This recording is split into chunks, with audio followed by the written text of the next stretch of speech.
How's everybody doing? Hope everybody's buckled in and caffeinated, and you got your breakfast, you got your Omaha Steaks tartlets or whatever it is that you're having for breakfast, because it is going to be the longest show ever. For real. Yeah, like for it real. Could be a record long show today. Yeah, we may be here till noon. We don't know. You guys may want to actually get lunch set up. I don't know. So just settle in, like wherever you are, just like hunker in, settle in, get comfy, cozy, because we're going to be here a while. Be here. And like every story in the news today is so humongous. They're all humongous except for one. And the story, we're going to kick it off with the story that's not particularly humongous, just to get it out of the way, right? Because it's just not that important, but like it still happened and we're still going to talk about it. Right. We're just going to get that right out of the way. And what it has to do with is the fact that Rand Paul was essentially uninvited, allegedly, to the annual White House picnic. And I guess he must have gotten a notification from the White House in some form or fashion, not directly from the president, that he was no longer welcome at this White House picnic, which everybody goes to the White House picnic. Democrats, Republicans, it doesn't matter. Everybody goes. So for him to be uninvited was really odd, and he was really mad about it. And here is part of what he said. Whoops, that's the wrong thing. Okay. Office, and it's kind of a great time of the year in the summer. My family comes up. My son and daughter-in-law and grandson are coming up because we were going to the White House picnic, but I've just been told that I've been uninvited from the picnic. I think I'm the first senator in the history of the United States to be uninvited to the White House picnic. The White House is owned by the taxpayers. We all are members of it. Every Democrat will be invited. Every Republican will be invited, but I will be the only one disallowed to come on the grounds of the White House. I just find this incredibly petty. Well, and it probably would have been had Trump actually disinvited him. I don't know who disinvited him. I don't know. That remains a mystery. But Trump tweeted not terribly long after the fact that, of course, Senator Rand Paul and his beautiful wife and family are invited to the big White House party tonight. He's the toughest vote in the history of the U.S. Senate, but why wouldn't he be? Besides, it gives me more time to get his vote on the great, big, beautiful bill, one of the greatest and most important pieces of legislation ever put before our senators and congressmen and women. It will help to make America great again. I look forward to seeing Rand. The party will be great. Yeah, so I don't know who disinvited him. And how does that happen? Does somebody call him on the phone? Like, what did they send him like a telegram? Like, what is that? How does that work? That's the question. Bonchi said, I actually believe that Trump wasn't involved in the invitations and didn't demand that Rand Paul be uninvited, but Rand wouldn't lie about being uninvited. Right. The best theory is that some petty staffers did it and are now being overridden after the news broke, which I'm sure is absolutely right. Yeah, that was really stupid of the staffers if they did that. Like, why would you want to get involved in that? Why would you do that? It's stupid. So Rand Paul responded to Trump's tweet saying, this is a promising sign of things to come. And if there's one thing POTUS and I agree on, it's that my wife is beautiful. That was awfully cute. And then he even posted a picture of a grandbaby saying, turns out my grandson is actually invited to the congressional picnic. He is ready. Which That's is adorable. So cute. So cute. I need that hat. It's so cute. I know. Isn't it so cute? And then at the picnic, Melania, gorgeous. My God, just so perfectly dressed. You're going to see a little bit of her. Just imagine what you'll see is her outfit, but what you won't see is her shoes. But her shoes were the same color fuchsia as like some of the pattern in her outfit. So just know that when you see this. The reason we're about to play this clip is because it's just a really great reminder of what Trump has managed to accomplish in less than 6 months. I mean, it really is incredible, you guys. And so that's why we wanted to include this little bit from the White House picnic that happened last night. Here is Trump and Melania. But the USA is now really on a path that's, I believe, unparalleled. Trillions of dollars of investment are pouring in. Incomes are soaring. Grocery prices are way down. Gasoline prices are way down. Energy prices are down. Mortgage rates are down. And inflation is down. Other than that, how are you doing, right? They've been talking to me. Do you think you can get the prices down? We did it, like every single one of them. And last month, we cut the trade deficit. You saw that 2 days ago. It was just announced. the trade deficit was cut in exactly half. And that was all done in a period of 4 months. So we've reduced the number of illegal border crosses, and you know that because you look at the numbers, and 99.999%. Last month, there was 3 people got across, 3. I mean, it's amazing. Are you serious? That's incredible. It's totally. And they matched. Did you see how cute they were? And they matched. Her dress matched his tie. Adorable. So cute. So cute. You guys, are you drinking your Blackout? You should start your morning with Blackout coffee because this is only cup number 2. It's gonna be rough this morning. So we got like a 5-hour show ahead of us. So you guys should get your Blackout. Visit blackoutcoffee.com/chicks. Use code chicks. Get 20% off your first order. It's good stuff. Do it. For real. Also check out our socials. You should do that too. www.chicksontheright.com/links. Mock is out there tweeting up a storm. Or what do they call it now? Now that it's not tweeting, it's Xing. I guess Xing. Is that what you use? Do you say that? I still say tweeting. I still call it Twitter. So graphic. It sounds naughty when I say Xing. She's Xing up a storm. It sounds like something. I'm not triple Xing. I'm just okay. Xing. She's just Xing, which is not as bad. It's a third as bad as triple Xing. That's what I heard. Yeah. And then also subscribe to this podcast if you haven't done that already. Please do that. Just click subscribe. Do it. Please do it. Just listen, we got to talk about Israel and Iran. We've got to talk about everything that happened on the Hill yesterday. We got to talk about the Padilla circus. There's so much to get to. But just keeping on the theme just for a second about the economy and the tariffs and all the stuff that has been happening with pricing coming down. We're just going to focus on that for just another little bit because Scott Bessent, God, I just love him so much. There are a couple clips that we're just going to play back to back just to get him through. But there was a little spat that he had with Michael Bennett where he was like, just because you're talking loud doesn't make your point any more right. Which I just loved. And then he also has a new, he believes that TDS has a whole new acronymic meaning.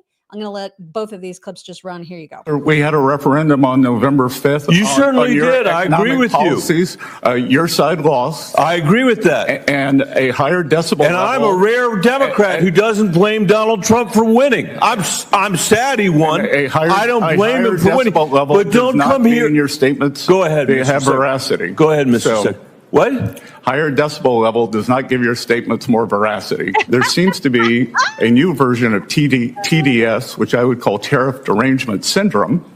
And many on your side seem disappointed that there is no inflation to date. As a matter of fact, we saw the best inflation numbers since 2020. So there has been nothing passed on. There has been no tariff recession. So no inflation, no recession due to tariffs.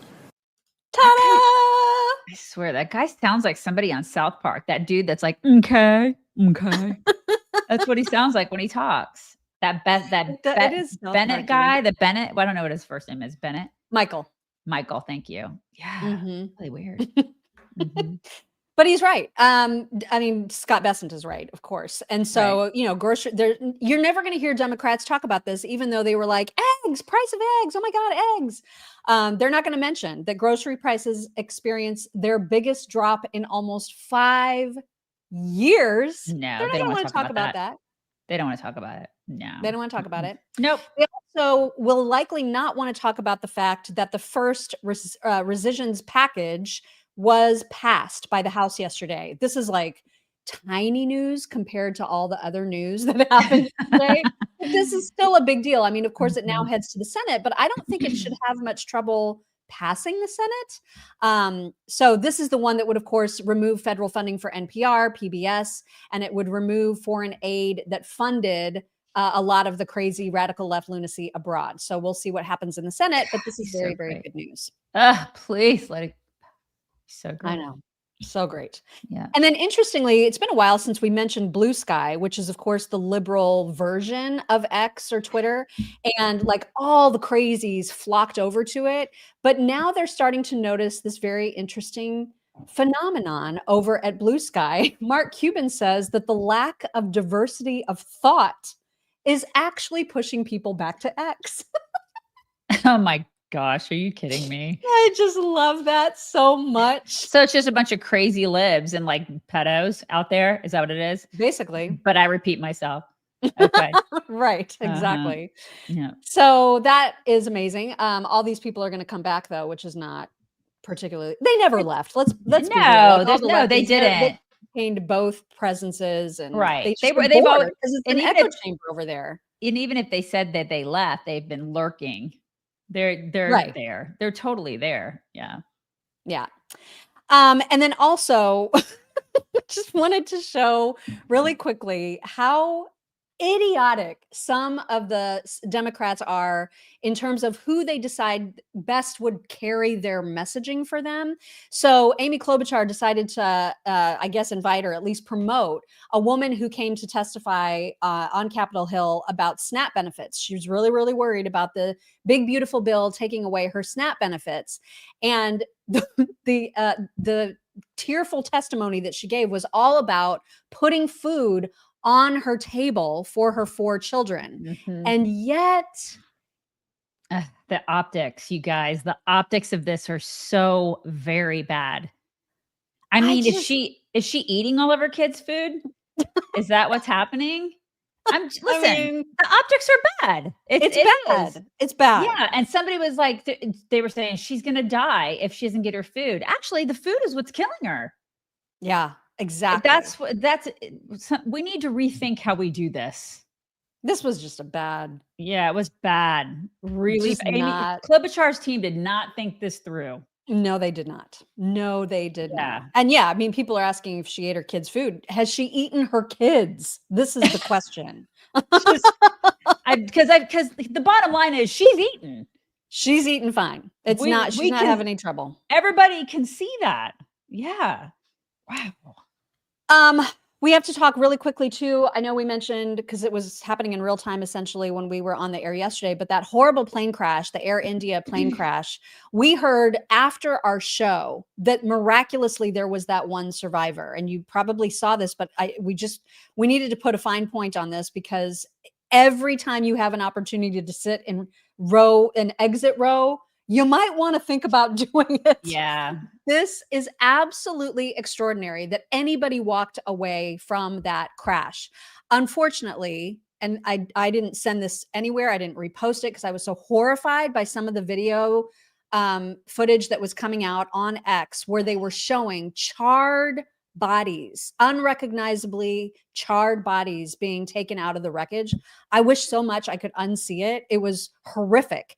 And so the fact that this guy was able to walk away with just like some scrapes and bruises it's mind-blowing. So he was in the first emergency row, window exit row seat, 11A, and it was like the first row of regular seats behind where I would imagine first class was.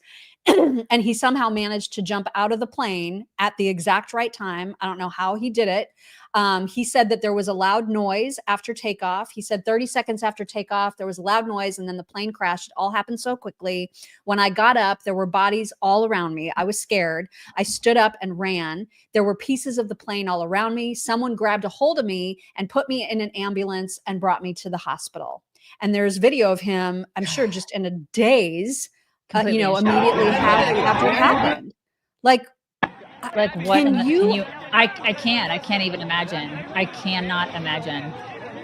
Yeah, there are certain places to sit on the plane that are better than others, right? I mean, obviously that's one of them. So keep that in mind. And isn't it interesting? Maybe this is not an appropriate thing to say the day after this happens, but there is no first class. There is no coach. There is none of that when there's a plane crash.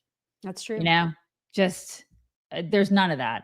Like, we're all the same, for crying out loud. And that guy experienced how do you live your life after that? I don't know. Knowing that you are a walking miracle. Like, what must he think right now? And what will he do with his life now? How will he use the fact that he was spared? The one in person, some sort of positive way, because you have to, right? Like, you can't survive something like that and then just continue to live your life normally. Right? You just can't. You're so changed and transformed from something like that. If you're not, I don't understand that. I don't. I mean, I think just watching that, you're like, oh my gosh, can you imagine? I mean, it kind of changes something in you just watching it. Right. It's just insane. wow. Yeah. Wow. If you are, we're going to get to the Israel-Iran conflict and all the other news of the day in just a second. But if you are somebody who is struggling with your finances a little bit, maybe you've gotten a little bit under, you're sinking, you're drowning a little, you're getting calls from the mean people demanding payment for all kinds of things. I mean, especially the IRS, you don't want them talking to you. You don't want them after you. So if you're struggling in any way, just know that there is help. And it's in the form of donewithdebt.com. So they have all of these amazing, they call them legendary negotiators who basically work on your behalf to reduce or eliminate any debt that you have. You can often see results within the first month. You're actually starting to save some of that money back. So don't do anything rash, like, file for bankruptcy or take out loans or do something like that. Talk for free to their strategists at donewithdebt.com. It's free. There's no obligation to just have that conversation. So do yourself a favor and talk with donewithdebt.com. All right. So as I think I had just texted our team saying, I can't have any more news happening today. Like it's too much already. Yeah. It was like 3 minutes after. And then Israel was like, hold my beer. Right. And I was like, I give up. I give up on this day. Like I can't consume any more news. It's too much. And yet that's exactly what happened last night. So Israel launched an incredible attack on Iran, which we'll get into in just a second. And then everybody in Israel essentially got this message, this alert on their phone saying it is required to adhere to the home front command guidelines in your area. Due to the preparations for a significant threat, it is required to immediately comply with the home front command guidelines that are currently being distributed through the media. So things were getting real, right? And then the attack happened, and we'll get into exactly what happened in a second. Marco Rubio issued a statement right away saying, tonight, Israel took unilateral action against Iran. We are not involved in strikes against Iran, and our top priority is protecting American forces in the region. Israel advised us that they believe this action was necessary for its self-defense. President Trump and the administration have taken all necessary steps to protect our forces and remain in close contact with our regional partners. Let me be clear, Iran should not target U.S. interests or personnel. It was a mostly peaceful strike, though, wasn't it? It was mostly peaceful. I mean, honestly, it was. If you think about it, it really was. We've heard that a lot. The mostly peaceful thing over the past couple of days. I'm like, can we not just say that in this case? Can we not just say it's mostly peaceful, you guys? It's fine. It's mostly peaceful airstrike. Naturally, Democrats are freaking, and Chris Murphy always has to say something about something, right? Like he can't let something that is tangentially related to Trump just go. So he said Israel's attack on Iran, clearly intended to scuttle the Trump administration's negotiations with Tehran, is further evidence of how little respect world powers, including our own allies, have for President Trump, which is just such a bullshit thing to say. It's a really shit take. It is a shit take. Shit take. Like they're there, Chris. Oh my God. Okay. That's the dumbest take ever. But okay. It is. And it's predictable, right? Because it's him. Totally. Bibi wanted to make sure to say loudly and clearly to the people of Iran that their fight is not with them. And here is what Bibi said directly to the Iranians. So too do the brave people of Iran. And I have a message for them. Our fight is not with you. Our fight is with the brutal dictatorship that has oppressed you for 46 years. I believe that the day of your liberation is near. And when that happens, the great friendship between our two ancient peoples will flourish once again. Yeah, I do think it's interesting that like so many libs are out there going, I don't give a crap about Israel and Iran. And these are the people that have like, I stand with Ukraine as their profile pictures on Facebook. And you're like, what? Okay. Yeah. I don't understand the picking and the choosing. I don't either. I don't want this to become a big giant conflict. I hope that it won't. I mean, I was listening to a lot of military folks who know a lot more than I do on the news this morning, saying that it would just be absolutely suicidal for Iran to escalate at this point, because they're especially after the precision strikes that Israel took on them. But this is also Iran, and they're crazy. Like, their leadership is absolutely crazy. They're not crazy. Their leadership is crazy. Right. Yeah. The people there, like you and I in pre-show, we're talking about this. The people there's some really genuinely lovely people there that hate their leadership, right? For sure. But the leadership is bad shit. Former Prime Minister Naftali thought that this was long overdue. Here's what he told Bari Weiss. Israelis stand behind this strike. All Israelis, left and right, myself, who I oppose the current government. I don't think it's the right government for Israel, but I stand behind this decision. It's something I've been preaching for years, to hit the head of the octopus, to take it out aggressively, because it's the very last moment. So there's no daylight between anyone in Israel. We all stand behind this strike. Okay. I mean, I don't know that he can say that. That everybody, everybody, right? But, I mean, right. In some ways, it's long overdue, especially considering how close IDF and Israel knew that Iran was to going full nuke. And we know, how many times do we need to hear death to Israel, death to America, to wonder what their motivations are? We know. And somebody in here said that Iran will, they vow retaliation. I don't doubt at all that they're going to retaliate. They've already tried. There was like 100, I think they fired like 100 missiles that were intercepted, and it didn't do anything. And Israel's like, they're there. Yeah. Israel's like, really? That's cute. We were expecting that. So we're good over here. I do worry though, because our boyfriend, Scott, he's there. Jennings is there, and he's basically stuck there. He said this was just a couple hours ago. He said, quick update. Not much has happened since my last update. Skies are quiet. We're waiting to see if Iranian drones actually reach Israel. Don't think I'm getting out of Israel today, but we'll continue to report on what I see and hear. This is why I don't go there. You know, you just never know when things are going to know, right? Crazy. This is why I used to want so badly to go to Israel, so badly. And then about 2 years ago, I was like, yeah, I'm never going. It's not going to happen. It's just not going to happen. Because we had friends. Remember when we were on the radio, they would do like planned trips with people. Yeah. There were other radio personalities there that would do that. They would do radio trips. And I was like, I'm never going. And I think he was planning on leaving today. Like, I think this was the last day that he was expected to be there. And now he's like, and I'm stuck. It sucks for his family. I mean, can you imagine how scared his wife is? I would be. Oh my God. Out. I cannot. Yeah. I'm worried for him, and I am not. Me too. I know. Related to him in any way. No, you're just his pretend girlfriend. Right. Exactly. Right. Exactly.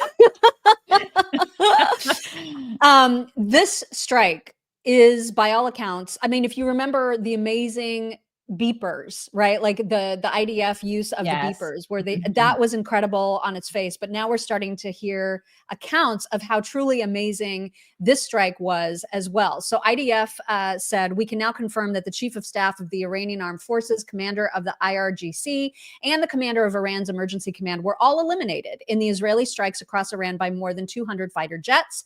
These are the 3 ruthless mass murderers with international blood on their hands. The world is a better place without them. Then we hear about how this all went down. Read this for everybody. The Mossad secretly built capabilities inside Iran aimed at damaging Iran's strategic missile array and air defense systems. Mossad agents smuggled large quantities of specialized weaponry into Iran, deployed them across the country, and then launched them at targets with precision and effectiveness. Disclosed operations include commando units. Mossad commando teams deployed precision-guided weapon systems in open areas near Iranian surface-to-air missile sites to disrupt Iranian attempts to down Israeli aircraft. 2, vehicle-based technology. Sophisticated technologies were installed on vehicles. At the start of the surprise attack, the weapons were launched and completely destroyed targeted Iranian defense systems. 3, drone base. Mossad established an explosive drone base inside Iran, which launched attacks on surface-to-surface missile launchers at the Aspenbad base near Tehran. launchers considered a strategic and civilian threat to Israel. Huh. And then this one too, because it's just it's incredible. The Mossad built a drone base inside Iran. In a stunning revelation, we learned the Mossad had secretly smuggled explosive-laden drones into Iran and established a launch base near Tehran. When last night's operation began, the drones were unleashed on the Esfajabad base, one of Iran's most dangerous missile sites, and obliterated launchers aimed at Israeli cities. Wow. I mean, it's just incredible. They're just all about death and destruction, you know? Like, it's all they want. It's all that leadership wants. Right. It's just senseless, man. It is. It is absolutely senseless. And how this will all play out with respect to our involvement, or hopefully lack thereof, remains to be seen. Obviously, it's in the early hours of all of this, and there's just a lot to see, right? There's a lot of wait and see now of how much this is going to escalate. And because things are so up in the air, this is just a really good reminder that you might want to be thinking about your own emergency disaster preparedness setup. It's a good time to do that. It's always a good time, but now especially more than ever, because I just do, especially, like the stuff that's even happening in our country this weekend. Right. I'm reading stuff about tomorrow's protests that are sounding really, really scary, particularly in Pennsylvania. So if you're around Philly, there's rumors that is like the home base of a bunch of the crazies. Yeah. So just everybody needs to be on high alert and be super careful, and just be thinking about your own family, not even for big stuff like this, but for hurricanes, for regular storms, for power outages. You should have obviously the basics like, bottled water or whatever, but also think about having some meal kits from Readywise. You can visit readywise.com and use promo code CHICKS10 for 10% off of your entire purchase. It's also delicious. So I know you're supposed to keep it for emergencies, but I'm not going to say I always do. The banana chips, especially. Sometimes I dip in there. Really good. That's right. But you should not do that. Don't be like me. Do as I say, not as I do. Okay. Just visit readywise.com. Use promo code CHICKS10 to get 10% off of your order. Also, this is an interesting point that I think it was Sarah Fields who pointed this out on Twitter. She said that on April 12th, Trump gave 60 days to Israel to reach a deal, or to Iran to reach a deal. He was like, Iran, you got 60 days to work this out with us. And then after that, I can't help you. Israel's going to do what Israel's going to do. And yesterday was the 61st day. And that jackhole in that previous tweet was like, yeah, world leaders don't respect him. They don't. Right. Like nobody respects him. Well, here's your respect, dude. Here it is right here. I tend to be like-minded with Eric Doherty about this. This is exactly speaks for me. He says, I am rooting for Israel. I am not rooting for any American involvement. If they can pull this off and fend off the counterattack, good for them and good for the world. And that is exactly where I stand. 100%. Me too. 100%. I don't want any of our boys and young women involved in this at all. Right. But then there's idiots like Dave Smith who have to just be such assholes about it. They can't just say something like this, like what Eric Doherty said. Right. Instead, he has to be like a piece of shit towards Israel and say, Israel has launched a dangerous preemptive war of aggression. Okay.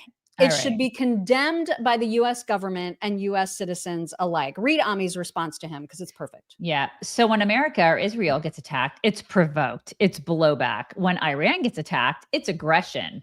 You've been one of the most vocal critics of America's meddling and funding in foreign wars and conflicts, asserting that that's what drives animosity against it. But decades Iranian funding of terrorism around the world and daily threats of annihilation against Israel, the funding of Hamas, Hezbollah, and the Houthis makes them what exactly?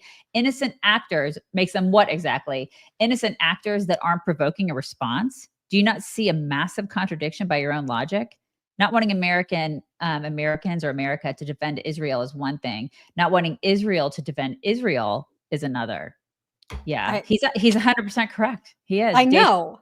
So many of these people are just anti-Semitic. They just don't. They absolutely don't think that Israel has they're not allowed to defend themselves. And they're not, and listen, I know people are like, this is aggressive, but seriously, have you been around for the past however many gajillions of years?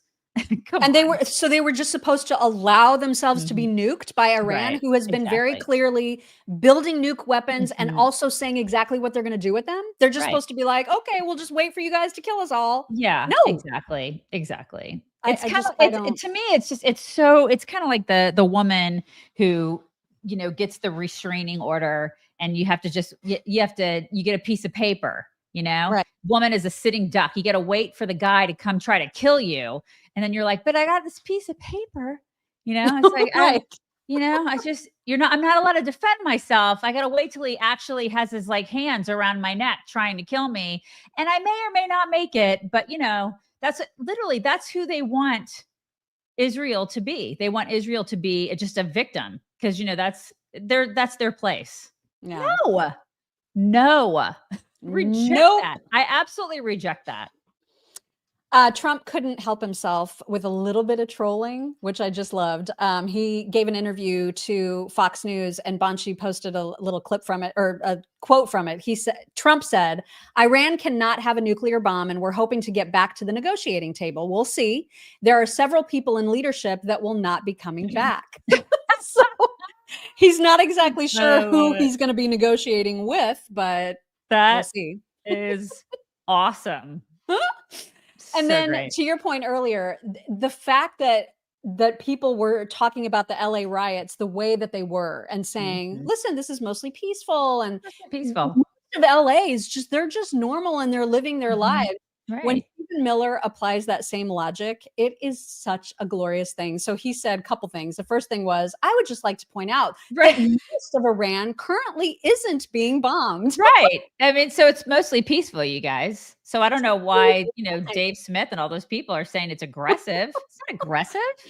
And then he said, this post is for all my Tehran friends who texted me tonight saying things like, I'm sure you know this, but 99.9% of Tehran is going about their evening normally. That's right. And listen, a lot of these people just like blowing shit up for fun. It's fun.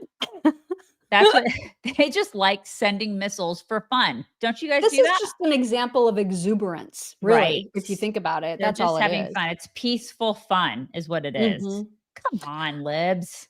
I loved this snark too from Peachy Keenan, who said, breaking, a federal judge in San Francisco has just ordered Israel to rebuild Iran's nuclear facilities. And I was like, that's so exactly what would happen here. So, you know what I mean? Yeah, absolutely. Totally. And then Trump also tweeted just, I think like a half an hour before our show started. He said this morning. Well, go ahead and read it. I gave Iran a chance after chance to make a deal. I told them in the strongest of words to just do it. But no matter how hard they tried, no matter how close they got, they just couldn't get it done. I told them it would be much worse than anything they know, anticipated, or were told, that the United States makes the best and most lethal military equipment anywhere in the world by far, and that Israel has a lot of it, with much more to come, and they know how to use it. Certain Iranian hardliners spoke bravely, but they didn't know what was about to happen. They are all dead now, and it will only get worse. There has already been great death and destruction, but there is still time to make the slaughter, with the next already planned attacks being even more brutal, come to an end. Iran must make a deal before there is nothing left and save what was once known as the Iranian Empire. No more death, no more destruction. Just do it before it's too late. God bless you all. Thank you for your attention to this matter. Thank you for your attention. I mean, this is how it's done. This is how it's done right. And we're all seeing it happen. It's all transparent. I feel like in some ways, as much as I hate this, and that's the thing, Trump hates it too. Trump, he does. Peace. He doesn't want to see all of this war, this aggression. He hates all. He's like, listen, Iran, quit being a dick. Come to the table. Let's work this out. If not, you're going to get hurt. Right. And there are still negotiations. There were negotiations planned for Sunday. I would think that if there's anybody left to negotiate, there still will be, because this, again, like all of the people that know a lot more about the military function of this better than I do, they were all saying this would be so stupid for Iran to escalate, knowing the capabilities, not just of Israel, but of the US, and particularly for them to go after a United States interest. That would be really, really dumb. At the same time, I can see Iran being like, let's make sure that the United States is brought into this. And that would be bad. That would be stupid. Really it would be really, really stupid on their part. Yeah. And I mean, I would hate it on our part, obviously. It's just not it, but it would just be so stupid on their part. Yeah. Can you just not will that to happen? Can you just let's not? I'm trying, man. I'm let's so not manifest that. I know. I'm really, really trying. I know I sound like a hippie when I say that, but we're not going to manifest that. We're not. What I do want everybody to manifest is a successful surgery for my knee on Monday. Yeah. Because what I need, here's the reason. Obviously I want to be able to walk, blah, blah, blah. I have a normal knee, have a normal life. That's walking. Important. It's like walking. You guys, if and when I walk normally again, I get to get a new dog. It's true. I get to have a new dog. So my husband said, I can't have a dog until I can walk again. But I feel like once I can walk, there's no reason to not get another dog, right? Yeah, that's true. And then she can have a dog, not a puppy, because she can't deal with a puppy, but a dog. A dog and another dog that I can introduce Ruff Greens to. Ruff Greens, which is this amazing nutritional supplement, the brainchild of naturopathic Dr. Dennis Black, that gives your dog and your kitty cats, by the way, all the essential vitamins, minerals, antioxidants, and digestive enzymes that they need, and that their dry kibble doesn't, because their dry kibble is just dead, brown, dead food. And you can bring it to life with Ruff Greens. You could try it for free. No matter if you have a kitty cat or a dog, you can try it for free. You can get a free Jumpstart trial bag. You just have to cover the shipping over at ruffchicks.com, RUFF chicks.com. Don't forget to use code. And they love the treats. Don't forget the treats. They're fantastic. They do love the treats. It's true. All right, let's move on to what happened. I promise we'll get to the Padilla circus, because that's a whole ass story, you guys. And we will definitely get to it. But first, we need to talk about all the things that happened on the Hill yesterday. So there were a few Democrat governors of sanctuary cities and states, Kathy Hochul, J.B. Pritzker, Tim Walz. They were all on the Hill getting grilled. It was so beautiful. And there was a lot of beautiful moments. Oh, yeah. So many. Let's kick it off with Kathy Hochul, who was getting grilled by Elise Stefanik, who we should point out is also running for governor of New York. So there's already going to be some, you know what I mean? Yep. And parts of Elise's treatment of Kathy, which I loved, by the way, if you have a chance, watch her whole entire 5-minute diatribe. Yeah, because it was super powerful. There was a moment where I was like, if you could just stop campaigning, that would be good. That would also be cool, because we don't need to do that here. But like when she says the stuff about how New York deserves a governor who, she's talking about herself. Oh, totally. But she's campaigning. Yeah, exactly. She's campaigning. And, I guess like more power to her. I hope she wins. But it was powerful because they showed like images of victims of illegal immigrant violence that are essentially, blood is on the hands of Kathy Hochul. And lots of people, including Elise, made that clear. Horrific crimes, and they're heartbreaking. They're horrific crimes that are committed on your watch. You signed this executive order on your first day in office. You signed it again and again this January. We deserve a governor who stands up for law-abiding New Yorkers, doesn't put illegals first, but actually puts New Yorkers first. I appreciate rather than going after the viral moment. I suggest you look at the facts. I'm standing up for New Yorkers. No. Rather than addressing the illegals in New York, you are prioritizing your far-left sanctuary state policies, which you put in place with executive orders. Instead of advocating for victims, a 5-year-old who was raped, you did not. They were released because of sanctuary state policies in New York State. No amount of words is going to clean up your failed record and these horrific crimes committed in sanctuary state that you created. And yup. Yeah. I just, how can these people sleep at night? I just don't get it. I guess it's the piles and piles of money that they make. That's how they sleep on it. I don't know, or sleep with it. And the power, they just are so, it's like the power fuels them. You know what I mean? Yeah, it's just gross because she just doesn't give a crap about the victims. And I know you're probably going to play Jasmine Crockett. No, I'm not. You're not going to play her? Okay, thank God. because there was a whole segment of her just talking about how we're all white supremacists, right? Because that's literally her shtick. That's all she knows and all she has. And how, we talk about the crimes, like, because this all goes back to the crimes of a lot of these people. And what does it matter? What does it matter? It's like we focus on what difference does it make? What difference does Hillary it would make? say.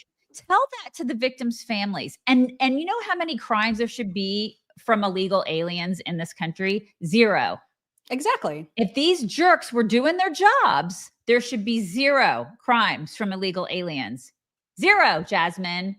And the fact that she doesn't understand that and she turns it around and calls us all white supremacists, it's intellectually lazy is what it is. I get so tired of the race argument. I get so tired of these people calling us racist.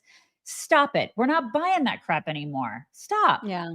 Well, and that's actually the reason that, because I listened to it and then I was like, do I include this? And I was like, I literally could have, this is a copy paste from like 17 other hearings that she has said the same exact thing in. She's a one-trick pony. And I was like, she's bringing nothing new. And so it's pointless to even give her even a tiny second of our platform. The only thing that's different is she's wearing different glasses. She's trying to look smart by wearing glasses. Like some of us are actually blind. Stop it. Kathy Hochul also had a little back and forth with Byron Donalds in which she admitted that she doesn't track who's illegal, who's not illegal, who's documented, who's undocumented.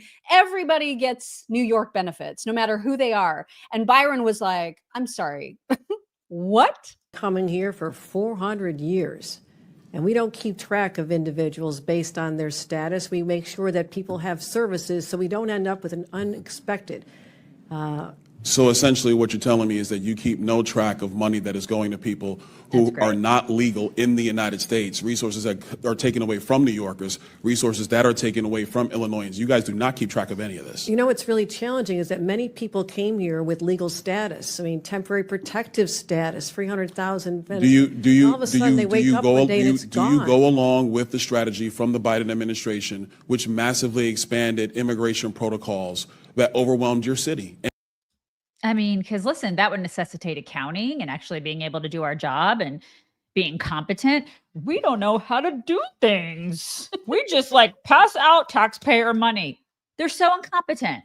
The incompetence, it's just staggering how dumb these people are and how bad they are at their jobs and how they get reelected. I don't know. Get it. It's unbelievable. This would never fly in the private sector. It wouldn't. Because companies will go under and these people will be on their asses on the streets. It would never fly. So she wasn't the only governor getting grilled. Also, Tim Walz. Oh, man, he did not have a good day yesterday. Did not have a good day. He constantly kept getting caught out on the many lies that he's told. And what he tried to do many, many times is insist that he didn't say things that he actually said. And so he was called out a lot. We'll start with Representative Crane, who called him out. This was just over and over again. They were like, you said this. What did you mean by that? Do you think this was helpful? And he was like, did I say that? I don't know. Oh my God. How about when you went on Anderson Cooper, Governor Walz, and you said, how high is this wall? If it's 25 feet, then I'll invest in a 30-foot ladder factory. Do you think that helps our federal government carry out its law enforcement, its border security, and policy operations? When did I say that? You went on Anderson Cooper and said that. I can't. You not remember saying that? Because you've said so many outlandish things that you can't even keep track of. He talks about this wall. I always say, let me know how high it is. If it's 25 feet, then I'll invest in the 30-foot ladder factory. Oh, I'm so clever. And not only did he say it, but he said in that clip, what I always say is, so I mean, he's obviously said it many, many times. Yeah. Or and not. He's like, I don't remember. Did I say that? Right. Or not, but he's just a total liar and he's a total commie. That guy ran for vice president of the United States of America. That was their candidate, you guys. That's the best. He could have been the VP. Right. That's their best. That's their best and brightest. Can you even? Like, that's it. And it still is. Like, he's still on the short bench, you know? It's unbelievable to me. So Representative Emmer also went hard after him. There's a couple clips that we'll just let them run together of him really going after Walz hard, and it was really good. Really good. To enforce the law. In May 2020, looting, acts of violence, and arson occurred on your watch in Minneapolis after you refused to bring in the National Guard. Governor, your agenda is clear. Free health care, free college and driver's licenses for illegals while handcuffing law enforcement when they're trying to protect our citizens and their communities. If you think that's not a sanctuary state, you shouldn't be governor. He's like, I guess you just claim that you support policies. You're not a sanctuary state, but you support policies that prevent ICE from doing their job. Congressman, isn't that right? That is incorrect, Congressman. We follow the same laws when you were in the Minnesota House. The law has not changed. If you'll allow me, I've got limited time. Well, that's what you tweeted, by the way, sir. On May 23rd, 2018, you tweeted, quote, "I support policies that keep law enforcement from enforcing federal laws," close quote. There it is. I mean, it's right Once there. Again, caught in a lie. And here's another one coming up. What I said, Congressman, and I have a long history of supporting law enforcement, I said President Trump was using them as his modern-day Gestapo. Donald Trump's modern-day Gestapo is scooping folks up off the streets. He's such a freaking liar. Yeah, he is. He's the biggest liar. And he's a commie. And he hates law enforcement. He hates ICE. I mean, it's obvious who you are. He was probably regretting like not wearing his flannel and cosplaying a lumberjack during that hearing. He's such a pansy commie, this guy. Mm-hmm. Everybody knows who you are, Tim. Like, and they're trying to backtrack. All these people were trying to act like they weren't something that they are during this hearing. And it was just so astounding to watch. It's like, you can't undo it. It's kind of like them trying to undo the whole "we hate men" thing. And now they're like, no, we like you. Look, we're all growing beards. We like you. You don't. Like, we know who you are now. You've been telling us who you are and showing us who you are for years, as evidenced by the mayhem in our streets and the crime and like everything that's falling apart in our country. You cannot undo this. We see you. We know you. Yeah. We get it. It's too late. Like it's way, way, way too late. Right. And they continue, so many of these Democrats continue to use the whole analogy to Nazism, fascism, the Gestapo, as Tim Walz likes to call it. I mean, all of these comparisons are super hyperbolic, but also dangerous because it sets off the crazies, as we've seen in these protests all over the country that we're going to see this weekend. And one of these representatives, I've never seen this guy before, but he took it even a step further. This is Representative Lynch, who is off his freaking rocker. Listen to this crazy. Thuggery. Trump is a wannabe gangster, and he's showing the world what he's about. And I'm proud. You know, my dad served in Second World War. He fought the Nazis in Northern Africa. He fought the Nazis on the Italian peninsula. Oh, my God. And I think he's looking down right now, and he's happy that I'm fighting today's Nazis. He's proud of that. I don't think so. We all should be. No. Mr. Chairman, I yield back. I feel like your dad is like, son, you got this wrong. I'm going to smack you around because you don't get it. Listen, I always tread lightly with this because I know your family background, but like when people throw the word Nazi around, it makes me crazy. Well, it's unacceptable. It's so insulting to people who have actually like fled, Nazi Poland and just Hitler in general. Like some people actually have that in their background. And then these jerks don't understand that at all. They don't know what a fascist is. They don't know what a Nazi really is. They are actually putting that label on something that it's not. It minimizes how awful the Holocaust was, how awful Nazis are. And it riles up the crazies, and it's so counterproductive. But this is what they do. I mean, everything is to rile up and create chaos. This is what Democrats thrive on. And James Comer was trying on multiple occasions yesterday. He was trying to say, don't you understand how damaging that kind of hyperbolic language is? Do you not see what results from it? Do you not see how it can inspire violence? And so we'll hear him laying on some of these governors in just a second. But today is your final reminder about Omaha Steaks. You guys, you need to rush an order to the dad in your life from Omaha Steaks. You can get them whatever you want. You can get them steaks, you can get them sides, you can get them desserts, you can get them wine. You can put all of this into one custom box that is just specialized for the dad in your life, or you can see all the amazing packages that Omaha Steaks puts together for you. They make it so easy. Also, did I mention they have chocolates? Oh, yes. They have chocolates. You didn't mention it. They have desserts in general. Desserts in general, so Yeah. much comfort food. Like if you're just craving comfort food, Omaha Steaks, as Daisy would say, is your huckleberry. It is your huckleberry. It is, And you guys. I don't know how long they're going to have the $35 off with code CHICKS. I'm not sure when that expires. It could be today. I'm not sure. But you don't want to miss out on that, right? So check it out today, omahasteaks.com. Use promo code CHICKS. You're going to get the extra $35 off on top of all the sales that they have going on right now at omahasteaks.com. All right, so back to Comer, really just responding to what we just heard from Representative Lynch, which was pure crazy. Here is Comer. I thought that maybe your statement referencing ICE as Gestapo was an outlier statement, but now that Mr. Lynch has endorsed it, it appears that it could be some type of Democrat talking point. Governor, do you and other Democrat politicians understand why referencing ICE as Gestapo is offensive? So, Governor, do you think that comments like that and rhetoric like that put ICE officers and other law enforcement in greater danger?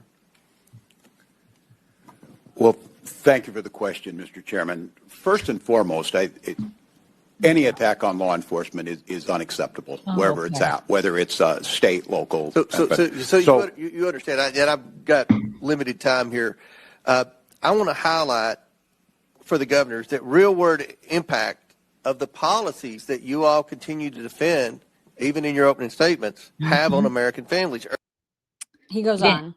Americans from illegals entering the country, I guess. Do you think they did a good job of that? I think the border has been broken for a very long time through many administrations. It's one of the reasons why Vice President Harris was advocating so strongly for the bipartisan bill. Did she mention her role as the borders are when you all were out campaigning? Yeah. Not that I can recall, other than that we talked about the need to pass the bipartisan border legislation that would have done many of the things that, as a governor, I know would have made our jobs easier. Bullshit. President Trump secured the border without any legislation. I mean, that was kind of a myth that was in the media and a Democrat talking point that we needed legislation to secure the border. The border's secure. Everything's fixed. That's step one. Step two is to deport the criminal illegals, and that's where we're facing obstruction in your all state. So, yeah, I love that he got to say that. Yeah, this is a brain surgery. She had the chance. Everybody's like, what's her name? The little, what's the I can't remember her name. She was like, we need to solve the border immigration problem. What's the Jayapal? Jayapal was screaming that garbage yesterday. And I'm like, y'all have had so much time to do this. You had 8 years under Obama to solve the problem. Why don't you freaking solve the problem?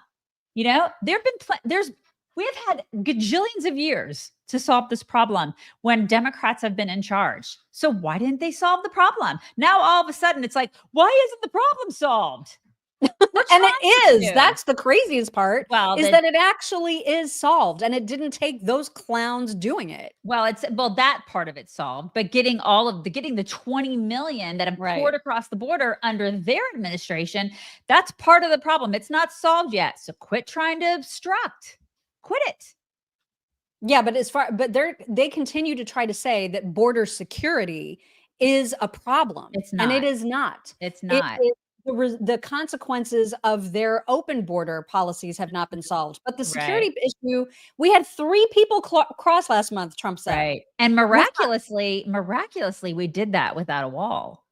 We did that just with people, which that is miraculous to me based on what we've seen over the past 4 years. I mean, when I live in Texas, that's pretty awesome. So, well, it took strength. It took the right message, which is if you come, you are going to be deported and you will never have a chance to come back. Right. And I do appreciate what they're saying to illegals when it comes to the online system that they're offering to them. And that is, listen, GTFO will give you some money. We'll give you some money if you go willingly and just on your own, get out. And then you may have the opportunity to come back in.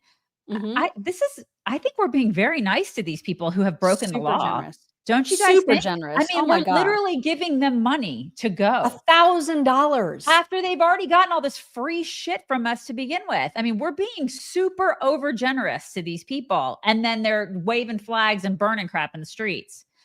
Name another country that would ever do what we're doing. Honestly, ever. There's nobody else. Nobody else but America gets stepped on and treated like we get treated. So these rallies that are happening, that's the wrong word. These possible riots that are scheduled for tomorrow, all over the country for the No Kings protest.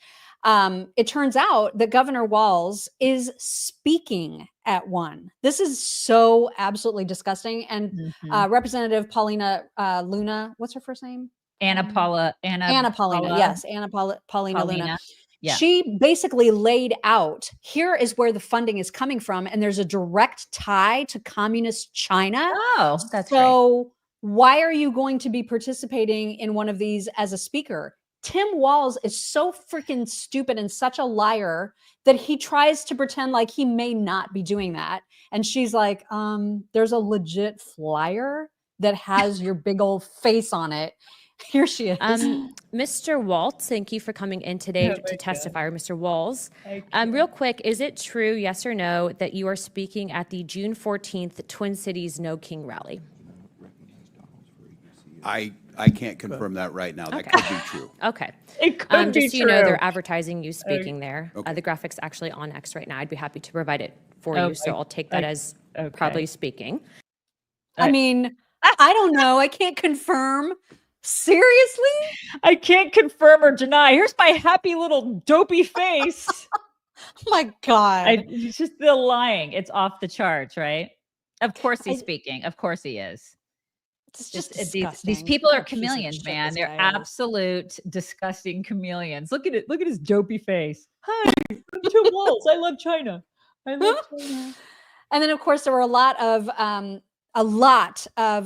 the Republicans were calling out and basically giving voice to all of the victims of these illegals that these idiot governors have allowed to come into their cities and states.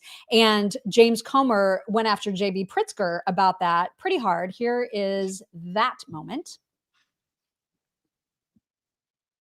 Governor Pritzker, do you agree that this illegal alien who killed Katie should never have been in the United States in the first place? Thank you, Mr. Chairman.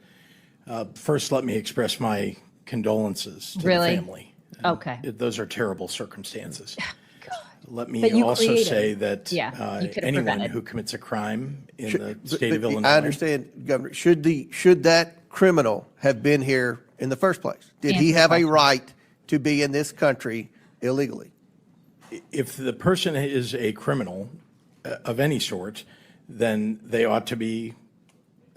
So that person had a right to be in the United States. They ought to be given their due process rights, and they ought to be convicted. And the criminal who entered this country illegally, in your testimony, had a right to be in this country. No, I'm suggesting. Yes or no? This is not It hard. cuts out. I don't know why it cut out right there, but yeah, he can't just answer the question. He can't. No, they can't because they're guilty. They're guilty of this. Blood is on their hands. Mhm. And but Absolutely. they won't accept responsibility. These people have zero accountability. Wow. God. Yeah. It's just unbelievable. It doesn't bother him. It doesn't affect him. But I express my condolences. Do you? You meathead? Yeah, meathead is right. That guy. It's unbelievable how they feel so far removed from what's happening that they can just go ahead and just distance themselves from all of this. Yeah, I mean, and it's very, very easy for them to just be like, well, I didn't do this. I didn't commit the crime, so therefore it's out of my hands. Your policies are what allowed it to happen. Right. You asshats. How do you not see it? Yep. And so Brandon Gill, I love him.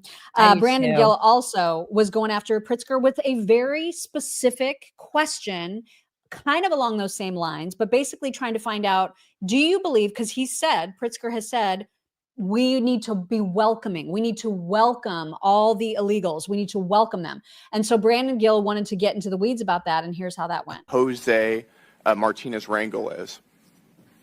No, sir, I do not. You don't? You should. Those are two men who came into this country illegally, raped and murdered 12-year-old Jocelyn Nungary in my home state of Texas. God. Do you think that elected officials should have welcomed them into our communities?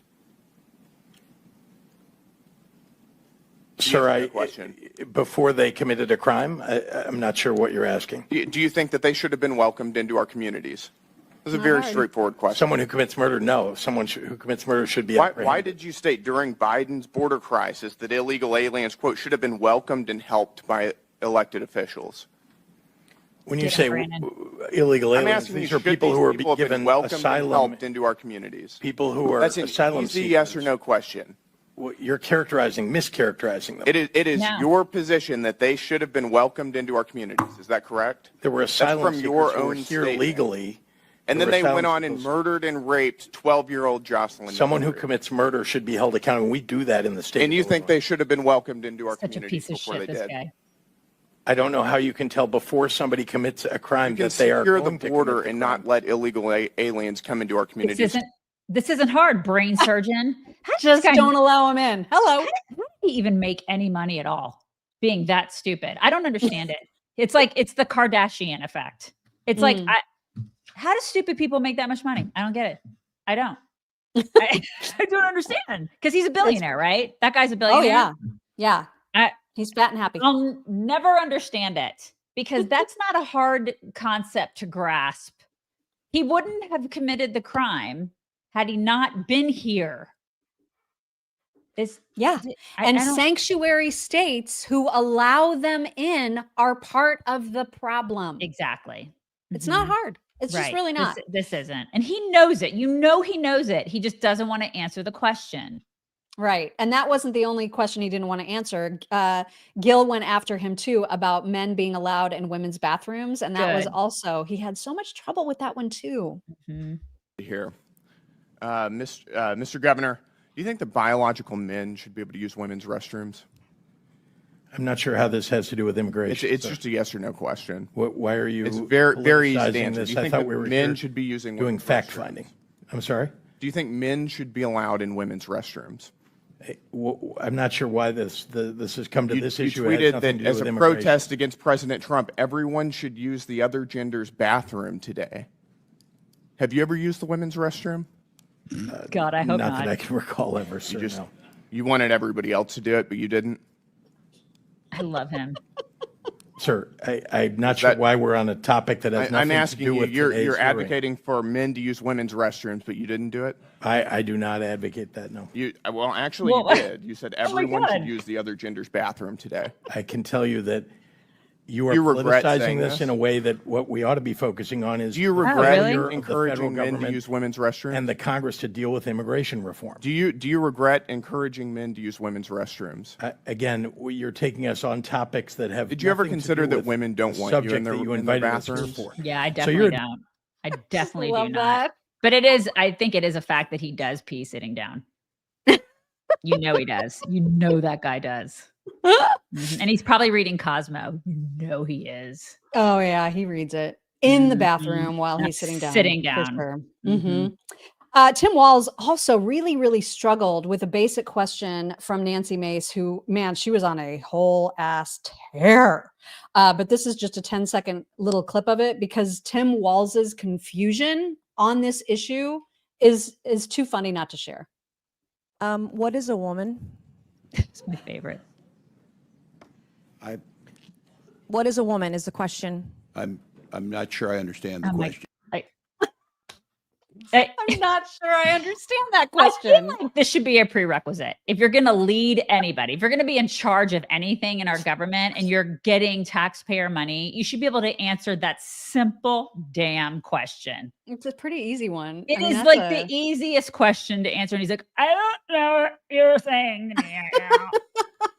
Really? Okay. And you wanted to be vice president of the United States of America. And you don't understand what she's asking you when she asks, what is a woman? What is our world, you guys? What is it? What's our world? I don't. Can you imagine like kindergartners actually listening to that and seeing that a sitting governor cannot answer the most basic thing that they have learned even before kindergarten? It's bizarro world. We are It is. we are in bizarro Really. world right now, and it's because of Democrats. Well, I would also add, I would sprinkle in some Republicans into that as well. Okay, what are you going to show us right now? Only because things can get so off the rails, and then you just look at the entire makeup of Congress, and you just think, Okay, we Congress are in general. governed by children. We You are know what I governed. mean? We are governed by children. I will totally. Yes, I will agree with you on that. We're Yeah. governed. But you know what? We put them there. I know. I mean, it's do totally this. our fault. I mean, Absolutely our we fault. get the government that we deserve, right? So we can't complain even about the Republicans. We can't because we do that. It's true. And things got crazy in the hearing. Max Frost was like he's one of the squad people, and he was trying to like interrupt and just get all crazy. And then Marjorie Taylor Greene was in it. And then James Comer had to try to bring order. And it was just absolutely insane. And it looked like Shut up. Just shut Will you- up. No, you don't. Shut No, you're up. not going to tell me to shut up. Let's Hold on. how do you get him in order?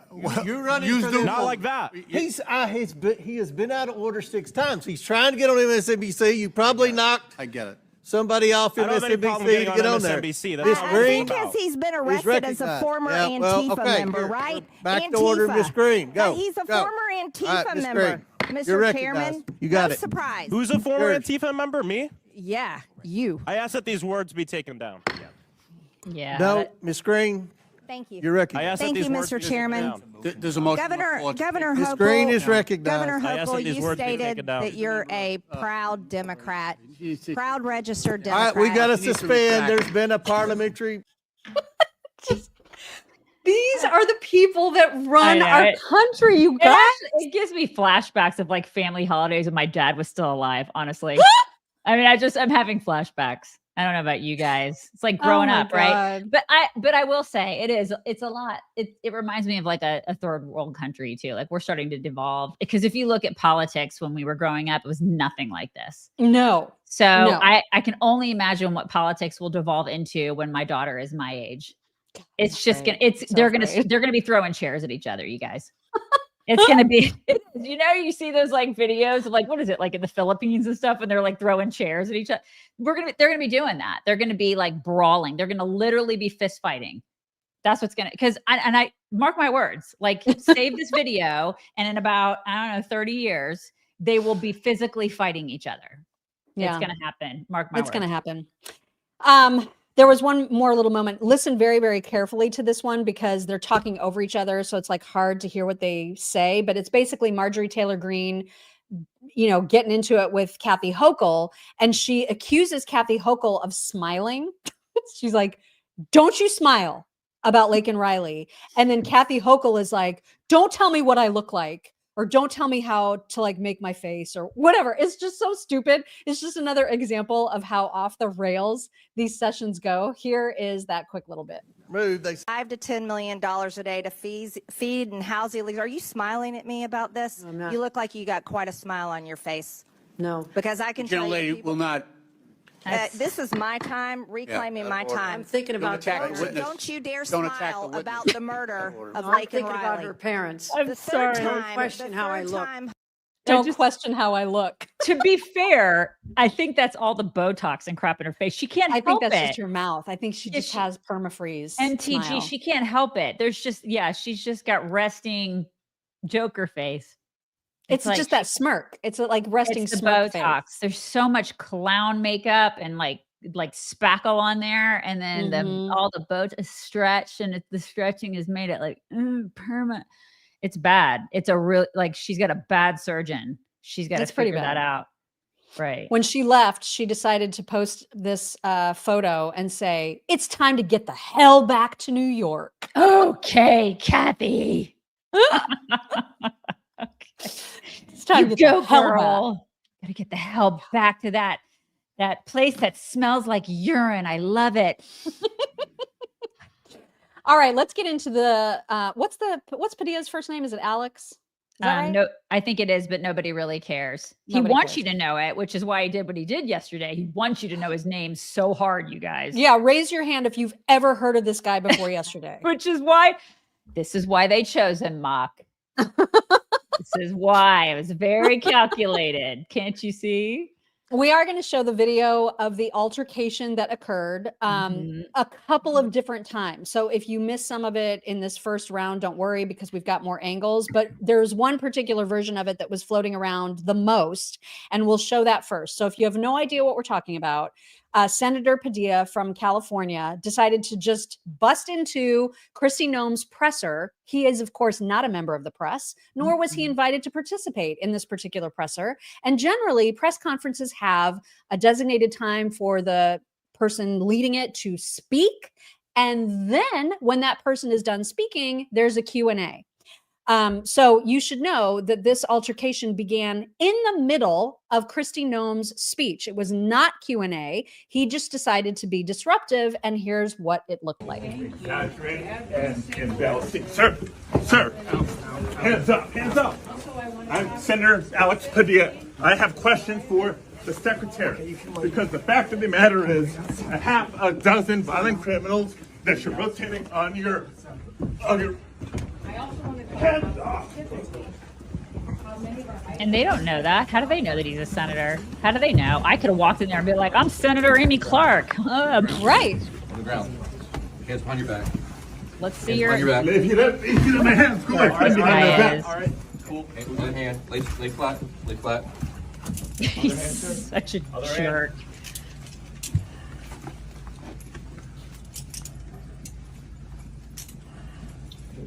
He is the poster boy for Democrats right now. Yep. Oh, they love this.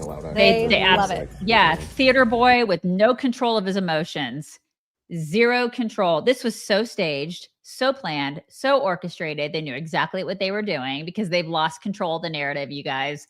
Like, they're starting to see that people in this country really want all of these people deported. They do.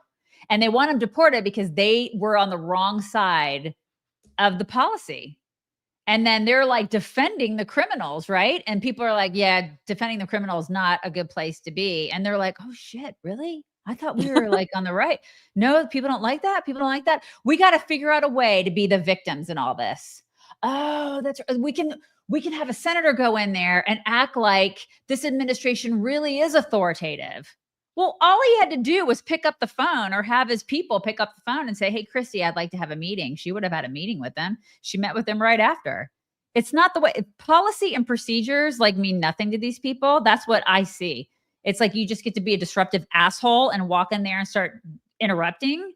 You don't get to do that. He was treated exactly as anybody else would have been. And it doesn't matter if he's a senator. Right. Like, if you go and people are now trying to say he didn't lunge at her. He's first of all, he's a big guy. Yeah. And he moved unexpectedly, decisively towards the podium, yelling in the middle of her speech. That is going to send security detail into immediate action. And they did exactly what they should have done, especially when you consider the background and the context of Trump's assassination attempts, like all of the threats on him and his entire cabinet. They did exactly what they would have done. It doesn't matter who it was. They didn't know who it was. And by the time he said, I'm Senator Padilla, he was already being pushed back. He was already resisting their orders. And so I cannot, to me, this is so cut and dried, and I cannot believe the Democrat histrionics over it. I can't believe it. They say themselves. He said it. There's a tweet I retweeted yesterday of his. Nobody's above the law.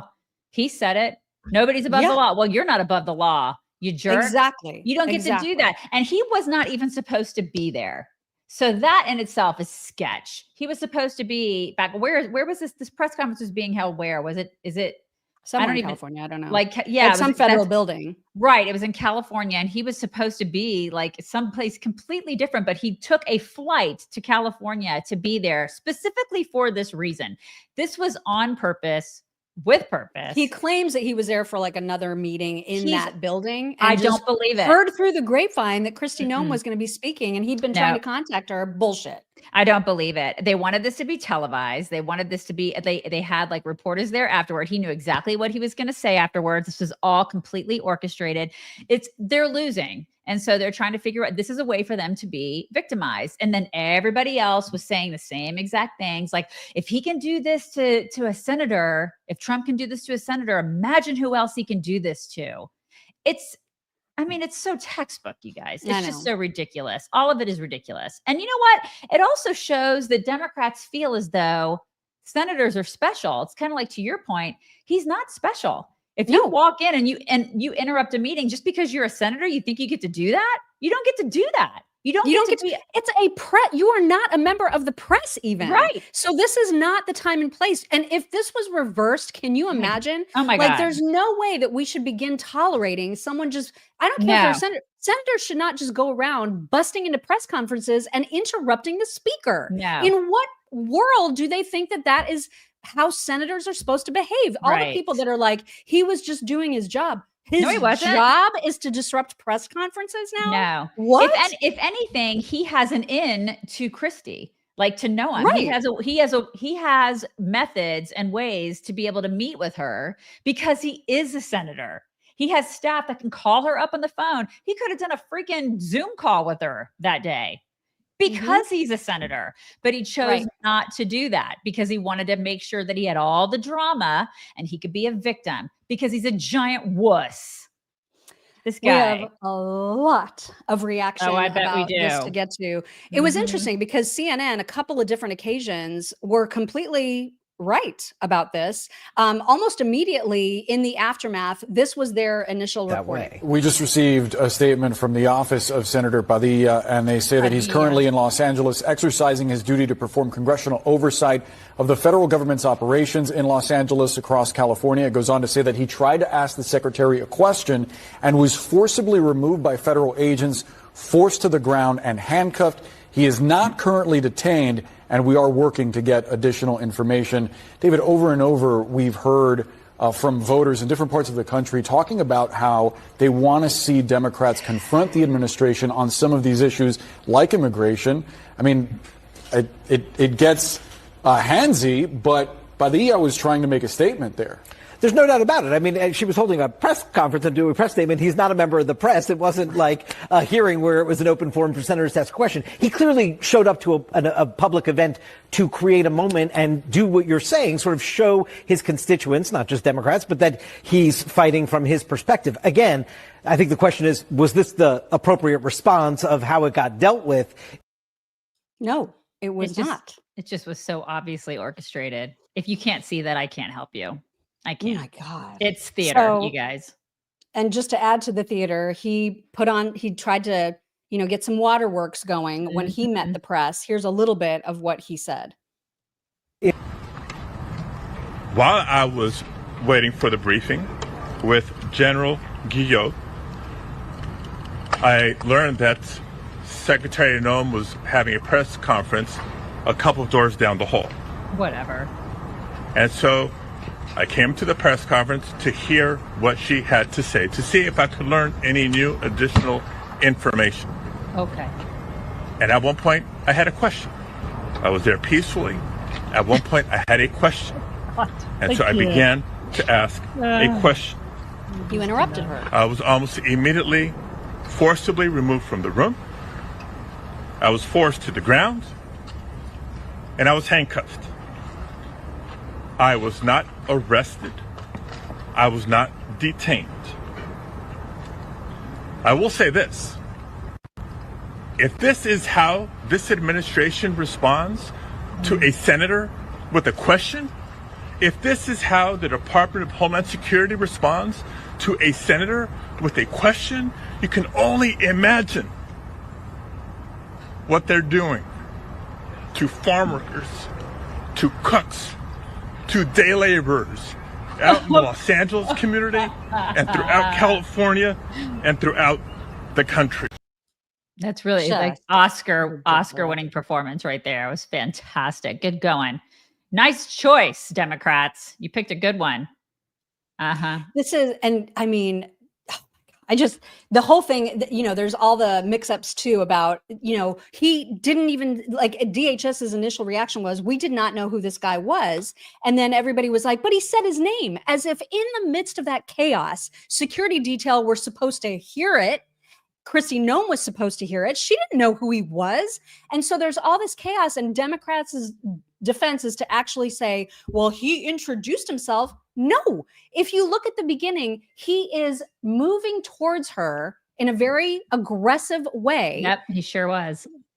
There's no arguing that. I mean, not only that, Mom, but I was just going to say, not only that, but she was speaking while he was doing it. She was in the middle of mid-sentence. Right. It's kind of like if you and I were giving a speech, it's like somebody coming at the podium while we're in midst, before we even take questions, because everybody knows that, especially if you are in public office, you know how these things work. Okay. Right. You do like the speech first, and then you're like, okay, I'm going to go ahead and take questions from everybody in the press, whoever the hell is there, senator or no senator.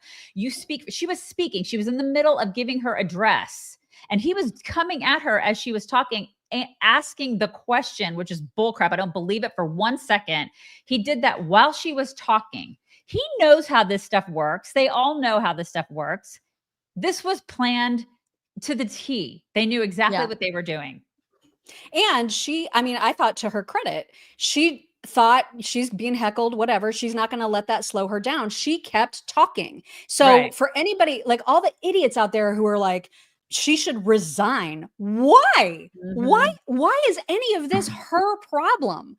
Like, her security did exactly what they should have done. She kept doing exactly what she should have done. This is freaking crazy. Do you have a different angle? Show the different angle. We'll here is this one. You consist on exaggerated and embellishing. Sir, hands up, hands up. Also, I want to I'm Senator Alex Padilla. I have questions for the secretary. I showed that just to make sure people saw that she was talking. This was not a Q&A. No, at all.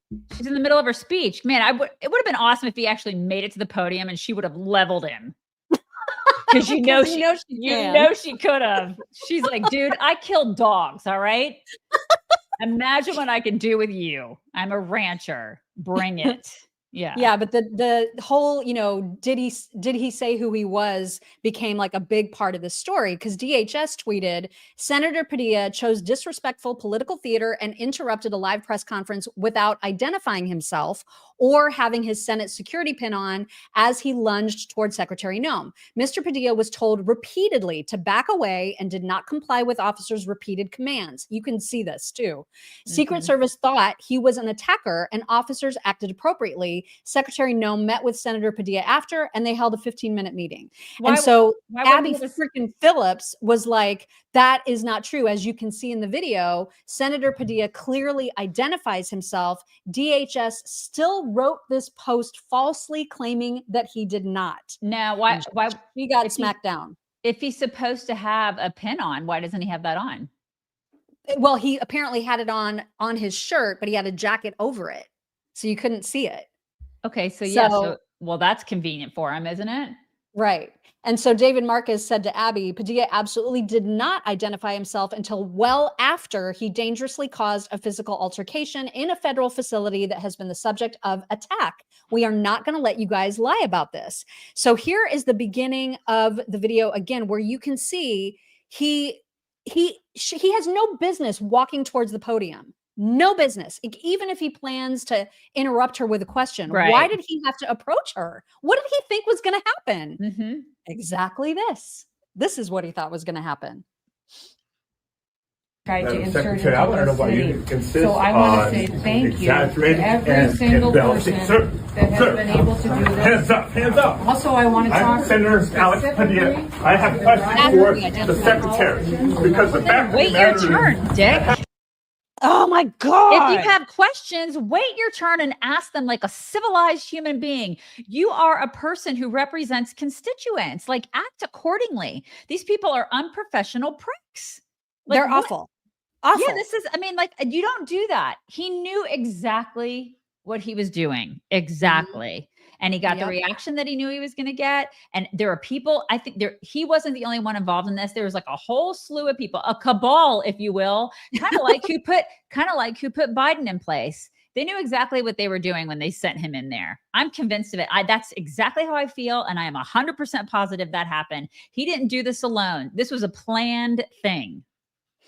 Well, naturally, Democrats are using it to, Of course they are. Oh my God. The histrionics again are incredible. Chris Murphy always right out there with a tweet saying this is a United States senator being violently removed from a public briefing. Many of us are reaching out to Senator Padilla right now, and there are facts we need to gather, but this is a very, very serious. Is it serious? Is it serious? No, you know what's serious is the fact that your president for the last 4 years wasn't actually a president.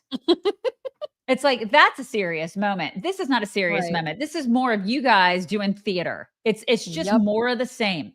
It's just exactly what you guys did for 4 years, just in a different way. It's more theater. We're all kind of tired of it. We're tired of the theater kids trying to run things.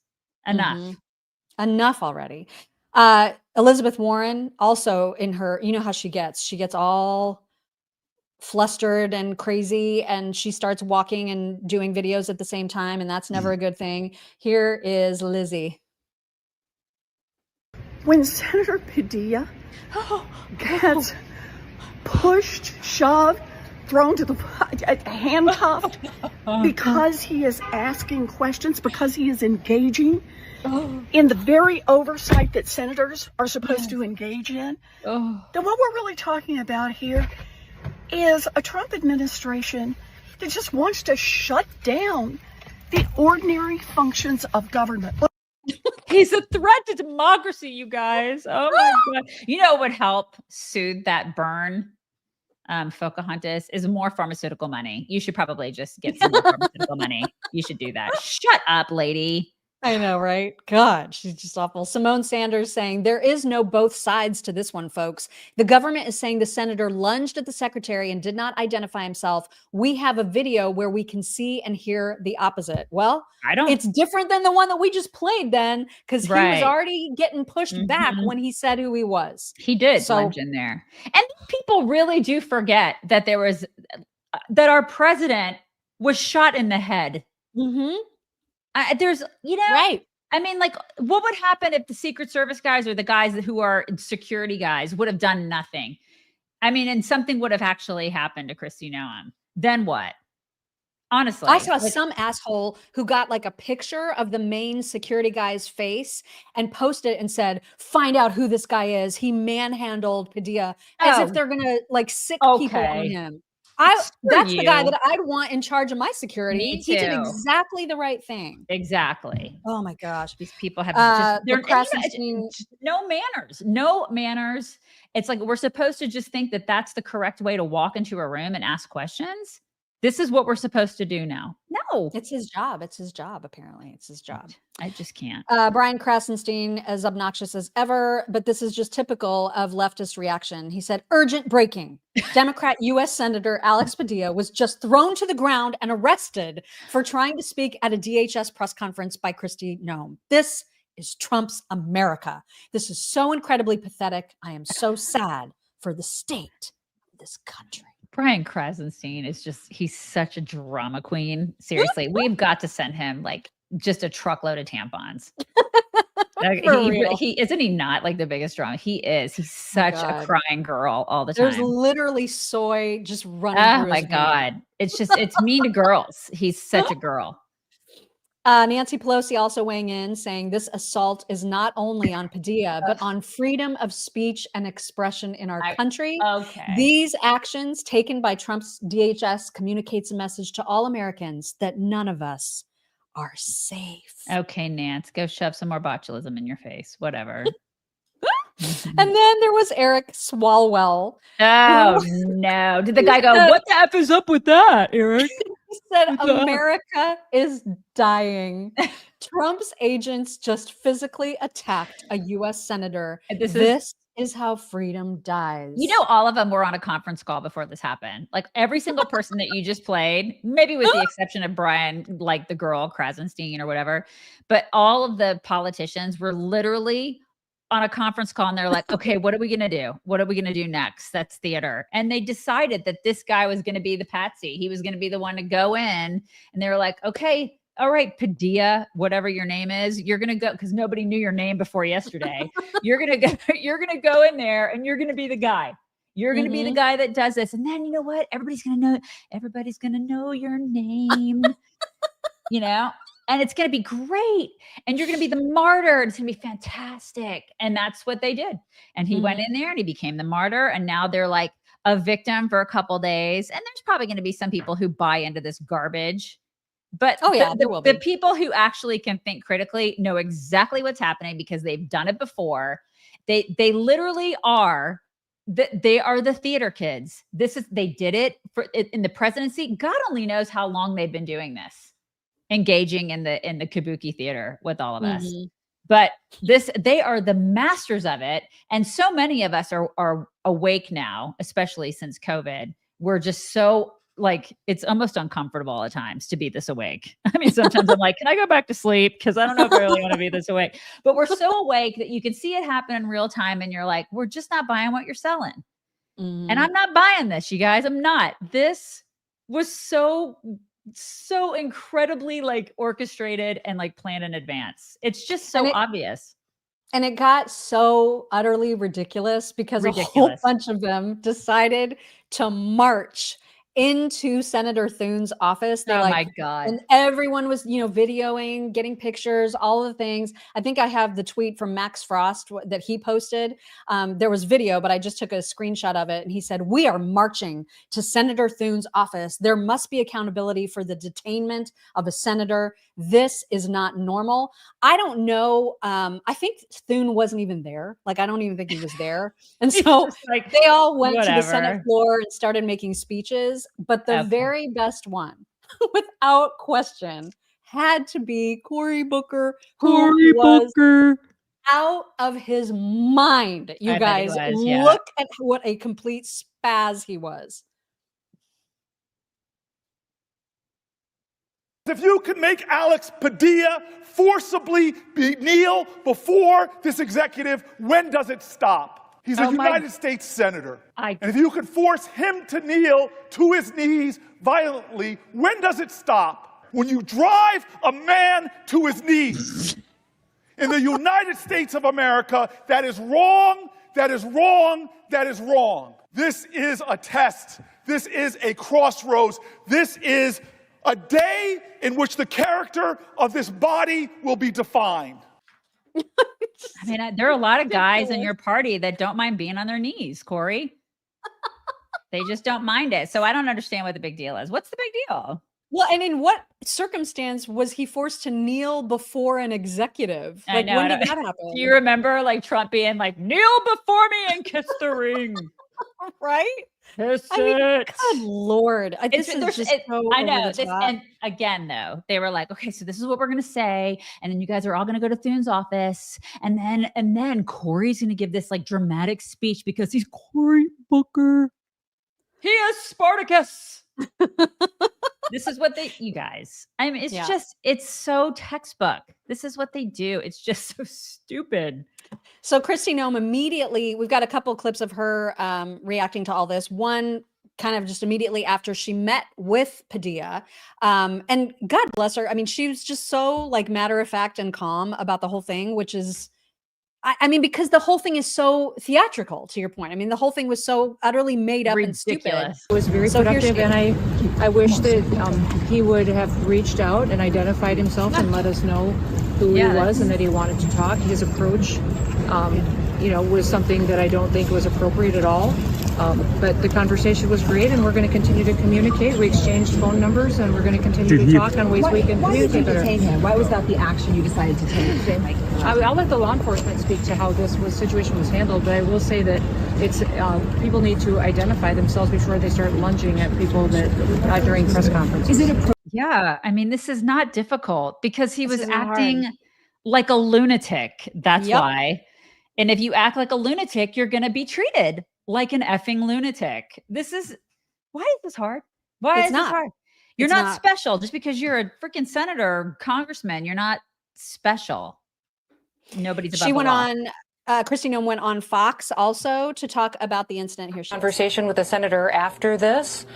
We sat down for 10 to 15 minutes and talked about the fact that nobody knew who he was. He didn't say who he was, that until he was already had been lunging forward and people were trying to detain him for quite a period of time. And that this, we're leaders, we're public servants. And if he had requested a meeting, I would have loved to have sat down and had a conversation with him. That coming into a press conference like this is political theater. It's wrong and it does a disservice to this country and the people who live here. So we sat down, had a conversation. We probably disagree on 90% of the topics, but we agreed to exchange phone numbers. We'll continue to talk and share information. And I think that's the way it should be in this country. I wish he would have acted that way in the beginning instead of creating a scene like this.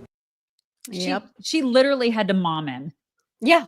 Like she had to treat him like a child and tell him, this is how you're supposed to act, sweetie. Sorry, you didn't act that way. Okay. But she acted like an idiot. And I need to course correct here to a person who is in charge of people, like a person who leads and represents constituents. She had to do that with a grown ass man. How sad is that? And then Democrats will continue this, their play, obviously it already is, will be to say that the way that law enforcement behaved under the direction of President Trump is a threat to our democracy. This is going to be their thing. Yeah. Because look how well it worked in the last election, right? Right. Every time they do this, it ends up backfiring. So I welcome it. I mean, keep doing it. Keep saying all the ridiculous things. The protests are peaceful. Him walking in there was so peaceful, wasn't it? It's all peaceful, you guys. Everything's peaceful on their side. Banshee said people attacking the law enforcement for the Padilla incident are being unfair. All they saw was a man rushing toward Noem and trying to push his way through. What else do you expect them to do? Someone saying, I'm a senator isn't enough in that situation. It's totally not. Nope. And again, it all goes back to one, the theater, but then two, you don't get to just say in a situation like that, I'm a senator. Like, no, again, they've been screaming at us. Nobody's above the law. Okay. Well, then nobody's above the law. Nobody. And he needs to be vetted. Like, just because you're a senator doesn't mean people recognize you or know cares. you. I didn't. And why should they believe you? Why should let's let you lunge at her. Okay. Right. I still don't know his first name. What is it? I think it's Alex. Alex? Pretty sure it's okay. Alex. All right.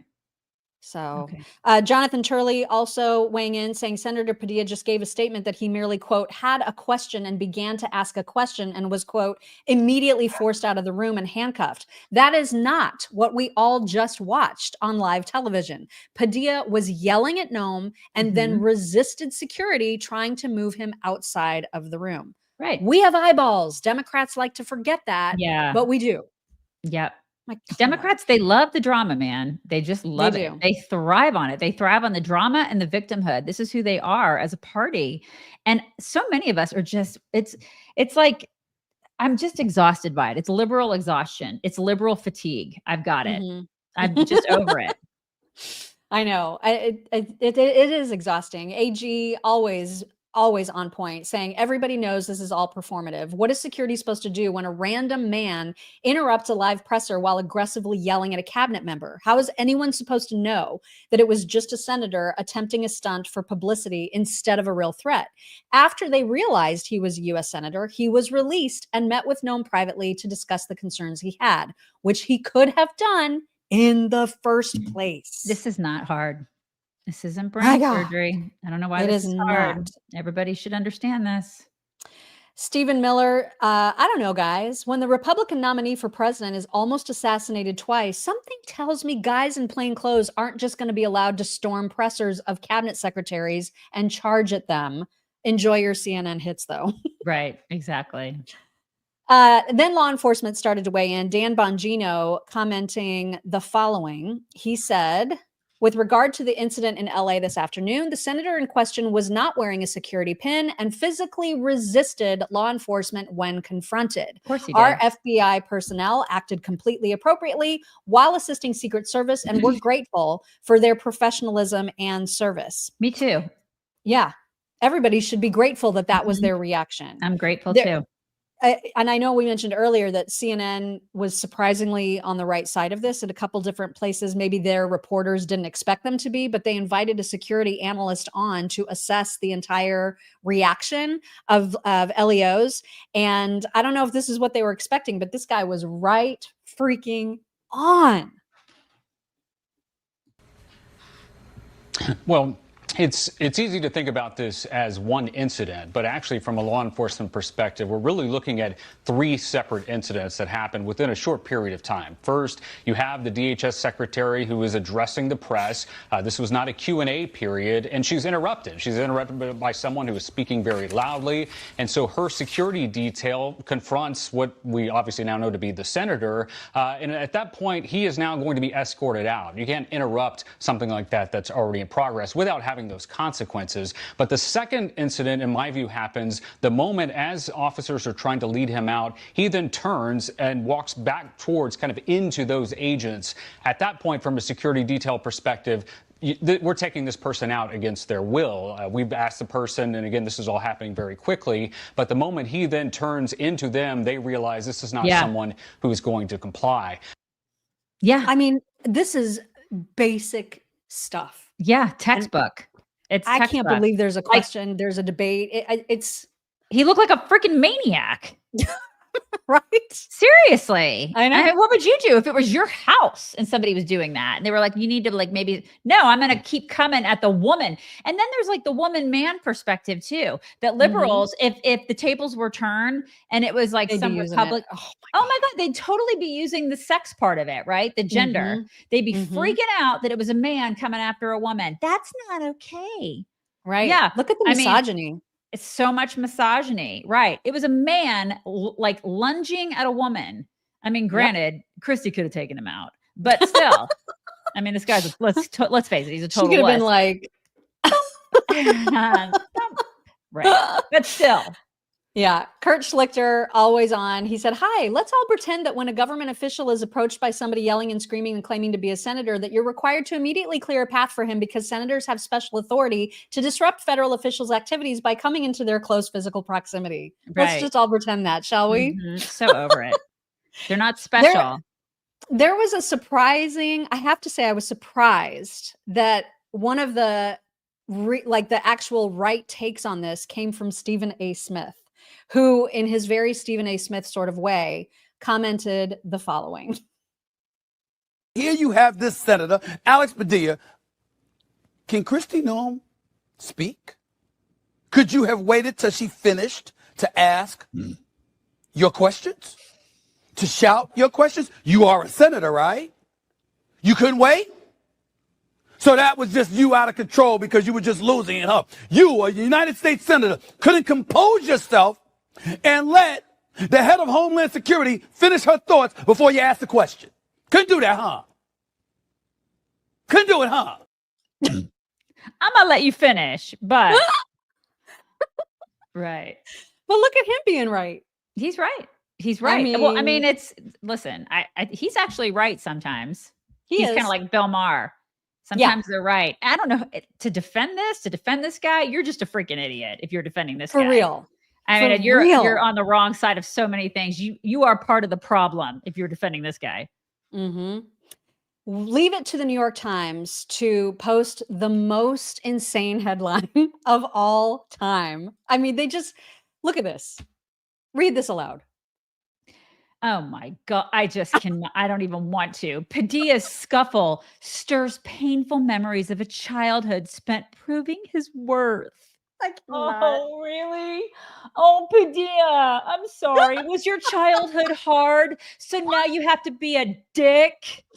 Oh my God, I cannot believe this. Oh my God. I should, you know what I'm going to just start doing? I'm just going to start being just a complete sea beast in every situation and start being completely unprofessional and blaming it on my parents' divorce. I'm going to start doing that. Yeah, it's trauma. Is that what we're going? Is that what we're doing trauma. now? Is that what we're doing, Annie? That's what we're doing, Annie. Yes. We should. Come on. Are you serious with this? This is real. Somebody actually wrote this article. Yeah. There's an article about this. It's real. Our world, man. We are living in idiocracy. And then leave it to the Lincoln Project, man. So they said arresting officials from the opposing party is authoritarianism 101. And then the notes, the community notes, the first one saying Abraham Lincoln arrested political opponents. The Lincoln Project also celebrated the arrest of Trump by the Biden administration. Hello. I know. I totally maybe sit this one out. Lincoln Project. Totally, I put that on our Instagram page and I tagged them. I'm like, what's the deal with this? What's the deal with this? Yeah. Cannot make it up. Mm-hmm. All right. Amazingly, there is still more news to come. We're can't believe it. An hour 45 in and we're nowhere near done. So so first of all, we have a correction to make from yesterday's show. And that is that while we were discussing the LA protests, we showed a picture that was going around of Gavin Newsom's wife shopping on like Rodeo Drive or Beverly Hills or whatever with her big expensive purse in the midst of all of the hullabaloo, all of the protests. She wasn't. So Gavin Newsom says this story is an outright lie and needs to be retracted entirely. The photo is from months ago when the first partner was picking up skincare products. I like how he calls her first partner. I was wondering, I was like, wait, what is that? And then now I get it. That's what they call her. The first partner. The first partner. She is recovering from a past skin cancer diagnosis, you sick people. That's why libs of TikTok already deleted their false post. Okay. So all right. We correct that. Listen, hate her for other reasons. I mean, not the least of which is that she married Governor Newsom. Right. Like willingly. Like allegedly. on purpose. Like, yeah. Okay. But this should not be a reason that we should be mad at her. Okay. Right. All right. Also, we showed this guy yesterday, the face of the guy that was doing the deliveries of all of those bionic shields. Mm-hmm. He was arrested. There was an FBI sting operation. Alejandro Orellana has been charged with conspiracy to commit civil disorders. So that's great news. You did a good job with that name. Look at you go. I have no idea if I said that right. You did a great job. No idea. It was good. Mm-hmm. Also, we played a little clip of this interview that Newsom did yesterday, but I saw a different part of it that I wanted to share because unimaginably with the background of Jake Tapper's book and all the hullabaloo and everything that we know about Joe Biden's decline, Gavin Newsom is now trying to suggest that it's Trump that is suffering from cognitive decline. This is the this is the new narrative that he's trying to spin. They're all doing this now. This is. It's just so mind-numbingly stupid, but here it is. He's lost it. He hasn't lost a step. And I saw him trip on the steps today. Oh, did you? I mean, did you, Gavin? This is serious. He is not the same person that I dealt with just 4 years ago. Mm. And he's incapable the guy goes, now of even a train of thought. He's making things up. He's making things up. This is where I have absolute liberal fatigue. I just cannot take their shit anymore. I can't. I just can't. I still have not forgotten the whole. You guys had somebody signing documents, like somebody actually pretending to be the president who was not in fact the president. We really didn't even want Joe Biden, but there's like a whole group of people running the country that we did not put in charge. Who were those people? Why are they not in jail? And you guys are going to pretend that didn't happen. So can we talk about that first before you actually try to like project your bullshit onto President Trump? Can we just maybe talk about, and then also I'd like to know who tried to shoot him. Can we talk about that too? I'd like to know about that too before again, you project. Such liberal fatigue.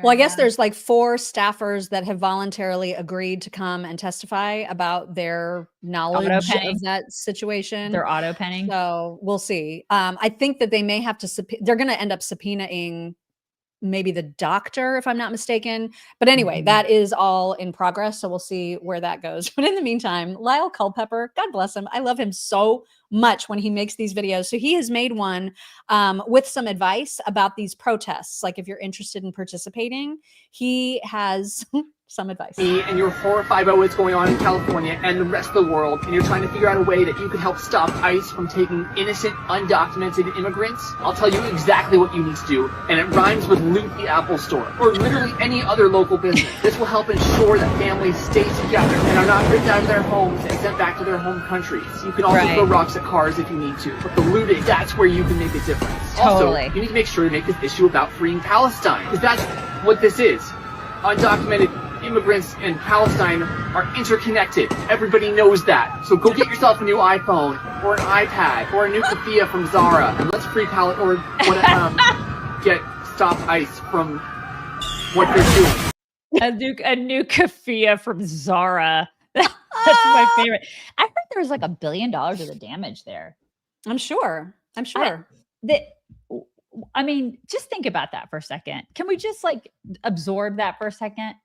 Okay, so do you like it here and you want to stay there? You want to stay in the place that, so it's basically like you're shitting where you eat. Yeah. Well, except none of those people live there. Oh, okay. But okay. They don't care. Right. They're coming from all over. They're professional protesters. Okay. I get that. But I mean, this is what they're doing. But the liberals are behind this. They're behind the protests. They're saying they're mostly peaceful. There's so much damage. Okay. I saw a perspective from someone about her dad being deported that I was just like, holy wow, this is a perspective I've not heard before. And I thought it was worth sharing. Please read this to the audience. This was me the day after my dad was deported. Do you know why I was so happy? It was because I lived in a blue city. I watched my dad terrorize my mom and brag about how he gets away with it because the government sees him as a victim. She tried reporting him. She tried getting away. Fortunately, I was brave enough to tell the school that he was an illegal. That same day, immigration officials arrested him and he was gone from our lives. That's why I was happy. And that's also why I don't care about your sob stories. The victim mentality from the left allows these criminals to get away with whatever they want. We need to put Americans first. Good for her. Right? Good for her. Yeah. It's a story you don't hear very often. Yeah, you don't. Story, but it matters. I freaking love that. Yeah. Meanwhile, in advance of all of these protests that are going to be happening all across the country tomorrow, Sheriff Ivey from Broward County in Florida. I needed a cigarette after I heard this press conference, you guys. Listen to this awesomeness. So I'm gonna break it down for you. All right. Breaking it down. And if somebody wants to know what I mean by turn violent, all right, this is what I mean. If you resist lawful orders, you're going to jail. Let me be very clear about that. If you block an intersection or a roadway in Brevard County, you are going to jail. If you flee arrest, you're going to go to jail tired because we are going to run you down and put you in jail. If you try to mob rule a car in Brevard County, gathering around it, refusing to let the driver leave, in our county, you're most likely going to get run over and dragged across the street. If you spit on us, you're going to the hospital and in jail. If you hit one of us, you're going to the hospital and jail and most likely get bitten by one of our big, beautiful dogs that we have here. If you throw a brick, a firebomb, or point a gun at one of our deputies, we will be notifying your family where to collect your remains at because we will kill you graveyard dead. We're not going to play. This has got to stop. You're watching what's taking place out there. You're seeing police officers that are being attacked, being spit on, being put in harm's way just for doing their jobs. You're seeing ICE agents that are being targeted for doing their jobs. And you're seeing obstructionists that are doing all of this, standing in the way of law and order. God, the whole, I know, right? It's a thing of beauty. The whole country needs to be like that. The whole country. Every sheriff should model that guy. Every single one. Copy and paste every single place in the country, and we would be a much better country. Oh my God, I love that. None of this garbage would be happening. And listen, peaceful protest all you want if it's peaceful. Yep. If it's peaceful. Have at it. but don't you do any of the stuff that he said. No. I love him. He's like one of our big, beautiful dogs. Gonna bite you. Gonna just bring you. So there's some question right now about where Trump's thinking is about his own illegal orders. So there were a couple tweets from him yesterday that there's some confusion about. I'm just going to show them, and then you guys can make decide. of them what you will. We report, you decide. Yeah. Read the first one. Biden let 21 million unvetted illegal aliens flood into the country from some of the most dangerous and dysfunctional nations on earth, many of them rapists, murderers, and terrorists. The tsunami of illegals has destroyed Americans' public schools, hospitals, parks, community resources, and living conditions.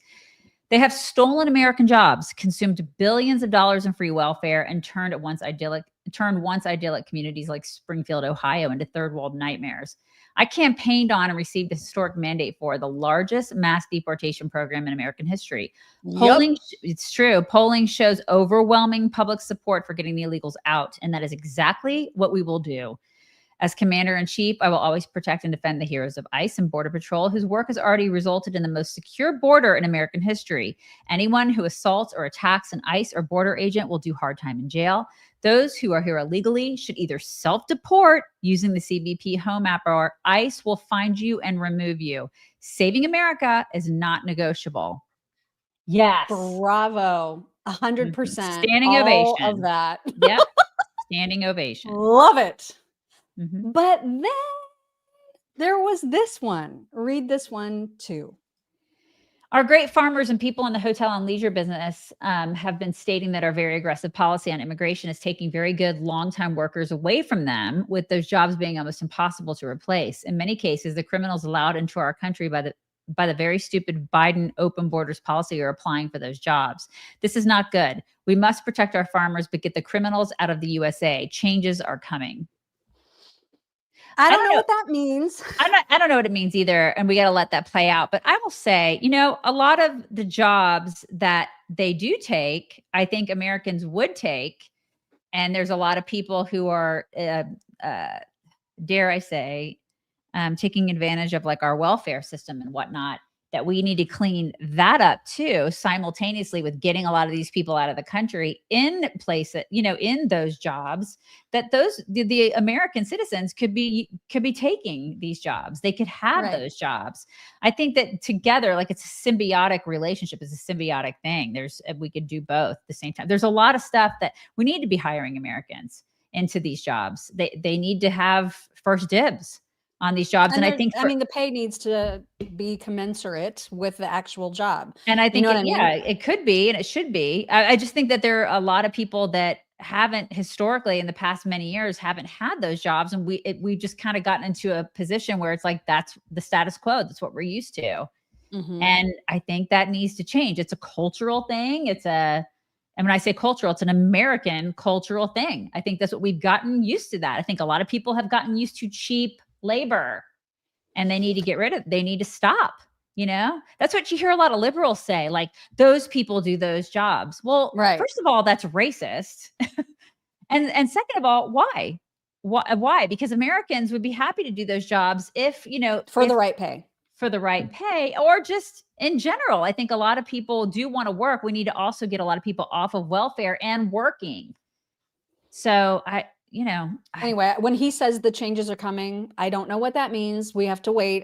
There's a lot of people who are very upset by the fact that he's like, no more illegals except in these two industries. Mm-hmm. So I don't know. I don't know how to take that. I hope I'm taking it wrong, because that would be bad for him to just like exclude certain industries. But I don't think that's what it is. I don't think that's what it is. I think that there's a lot behind that. I think that there's just a lot that goes into it. It sucks. The for whole these. point is that we'll see, and we don't know, and we'll just move past that. Mm-hmm. All right. So yesterday, Trump held a presser in which he was told about well, I'm sure he already knew, but there was a reference to all of these protests, these No Kings protests that are going to happen across the country this weekend. And his response to the No Kings thing was my favorite thing ever. Yeah, it was funny. Here is Trump at his finest. There are several No Kings protests planned across the country on Saturday as well. What are your thoughts on those? What do they call No Kings? No Kings. I don't feel like a king. I have to go through hell to get stuff approved. A king would say, I'm not going to get this. A king would have never had the California mandate to even be talking to him. He wouldn't have to call up Mike Johnson and Thune and say, fellas, you got to pull this off. And after years, we get it done. No, we're not a king. We're not a king at all. Thank you very much. Yeah, do they even know how a monarchy works? Hello. Oh God, I love that so much. That's what I always say to my daughter when she wants something or we're doing something in the house. I'm like, this house is not a constitutional republic. This house is a monarchy. Your father is the king, I'm the queen, and you're barely a princess. You know what I mean? And then the dogs are jesters, so act accordingly. Like we decide what happens, and you really don't have a lot of rights unless we give you rights. You know what I mean? Like, well, the dogs definitely have their job down. They are absolute jesters and criminals. Right. So he also, the whole point of that, of this presser yesterday was because he was making an announcement that he was ending the EV mandate. And this applies, of course, to California, where it's so ridiculous that they were trying to say no gas cars starting in what, 2030? Like literally you were not going to be allowed to buy anything but an EV starting in 2030, which is insane. I read somewhere that in order to even accommodate that, there's not enough power. There's literally not enough power to accommodate the needs of everybody having an EV. But also they would have to spend trillions of dollars to redo all of the roads and bridges because of the weight of all of the battery operated EVs. Like they have not thought through some of the most basic necessities that would be required if they went forward with this stupid mandate. Because feelings, Mark. Right, exactly. And so Trump ended it yesterday, and here is his announcement about it right here. This is good news indeed. People said it couldn't be done. You got it done. I just have to sign, right? That's very good. This is really something. And it has to do with the California Auto Regulation, CRA. It's been a disaster for this country. And I want to thank everybody for being here. We officially rescue the U.S. auto industry from destruction by terminating the California electric vehicle mandate once and for all. So naturally, Gavin is suing. This was released literally the moment that Trump got that out, like out of his mouth. He said it, and then I'm filing a lawsuit. I'm filing a lawsuit right now. Mm-hmm. Also, Trump is losing his mind. He's completely losing his mind. He's batshit. He has dementia, you guys. Oh my God.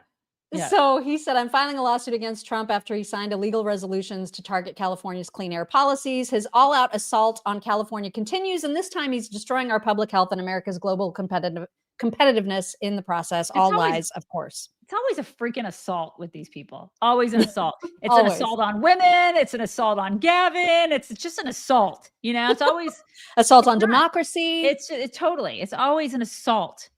And then like the real assaults, they don't pay attention to. Right. Know? Like the actual assaults on women and girls in their sports. And then like the illegals killing people. It's like the real assaults. They're just like, nah. That's mostly peaceful. All of those are mostly peaceful assaults. Very peaceful. Very peaceful assault, you guys. So then an interesting thing happened overnight, and it was kind of hilarious the way that this all went down. But essentially, a court did rule initially with Gavin that Trump was going to lose control over the California National Guard because, you know, Gavin sued over that too. And so initially there was a court that said, yeah, we're going to return the power back to Gavin Newsom. A federal judge ordered President Trump to stop deploying the National Guard to LA and return control to Governor Newsom. But then just a couple hours after that, after Gavin Newsom made a video just super excited about the successful court ruling and like, I'm back in power now, neener. A couple hours later, an appeals court was like, hang on. we're going to actually rule in favor of President Trump, and we're going to let him keep control of the National Guard for just a little bit longer until we actually have a chance to hash this out in a hearing that is now set for whatever the 17th is. Is that Tuesday? I think that's Tuesday. Tuesday, yeah. So they were like, not so fast. So this, this whole debacle is not over yet. We'll see what happens, but that was really, really good news. And of course, then Gavin had to unpin his little video excitement response from the top of his Twitter account, God, which was hilarious. I bet that hurt his gigantic ego. And then just to put a final point on this whole protest nonsense in LA, and you want to talk about performance art. This is the best example. We saw Padilla, but Mayor Bass is like, excuse me, just hold my beer on this one, because I would like to show that I personally am removing the graffiti from the wall, from all of the walls with a hand rag. Oh my, are you kidding me? She's doing nothing. Like literally there's going to be a power washer that comes up right behind her and just takes care of all of it. That's like a freaking Clorox wipe. Right. Give me a break. Stop it, lady. I couldn't believe it. It is all performative. This is just so stupid. If you buy any of this garbage. It's just amazing. I'm just going to wipe this particular letter off. Just this one letter. Listen, and again, if they're peaceful protests, why are they destroying property like that? I thought everybody's telling me like they're peaceful. These people are great people. Like what? Then why? Why are they painting stuff on, like the Kobe, remember like the Kobe like memoriam? Like I saw that they completely destroyed that. Why would they do that? Why? Well, obviously, it's to say that ICE is bad. That's what you do. Obviously, you're going to ruin a mural. Right. Why would you do that? That's the only way to do that. That's the only way to say ICE sucks. I'm sure ICE is like, oh, we get it now. You hate Kobe. We get it now. Now we see. Now we're with you. All right. Finally, it is time for some My Pillow talks. Oh my gosh, look at us. I know this is the longest show ever. For those of you who are fans of Mel Brooks movies, I for one did not know that he was still alive. So that's how old is he, you guys? He's got to be like 98 for real. He's got to be like 98. I'm looking. Yeah, look it now. up. Continue. He's got to be so in his 90s for sure. My God, he is 98 years old. Oh my God, I guessed it completely right. He was born on June 28th, 1926. He's 98 years old, you guys. He's going to be. Is he about to be 98? He's about to be 99, I think, on June 28th. Oh my God. He's about to be 99. He looks really good, you guys. He looks great. He looks really good. Great. He made an announcement, and I think that this is going to be welcome news to a lot of folks here. After 40 years, wow, we asked, what do the fans want? But instead, we're making this movie. May the Schwartz be with you. Isn't that fantastic? That is completely awesome. I love the sweatshirt. Spaceballs, the sweatshirt. We need to have that for us. We need to have chicks, the sweatshirt.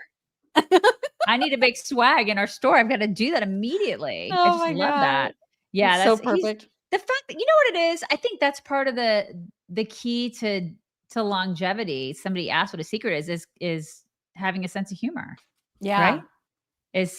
It's just like being, okay, I'm just going to make fun of that thing. Like it's not like he's slowing down. Clearly. No, he is 98 and still like, I'm going to make some movies. Right. I mean, your body falls apart, but I think part of it is still working. I'm never going to retire. I just won't. Even if Mox says to me, listen, I can't take it anymore. Like, I just want to like look at gators. I'll be like, that's fine. And I'll probably just go do something else.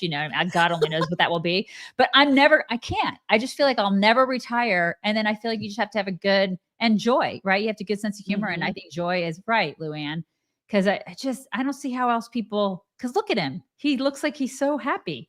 Incredible. Yeah. And looks old. happy and old, but still really, really good at 98. You mentioned gators, which is a perfect segue because there's an NYPD officer who just transferred to become a police officer in the great state of Florida. And he now has to deal with gators.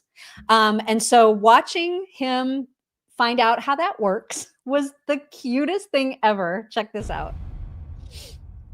You have big teeth. I have tiny fingers. He's got little teeth. Oh my God.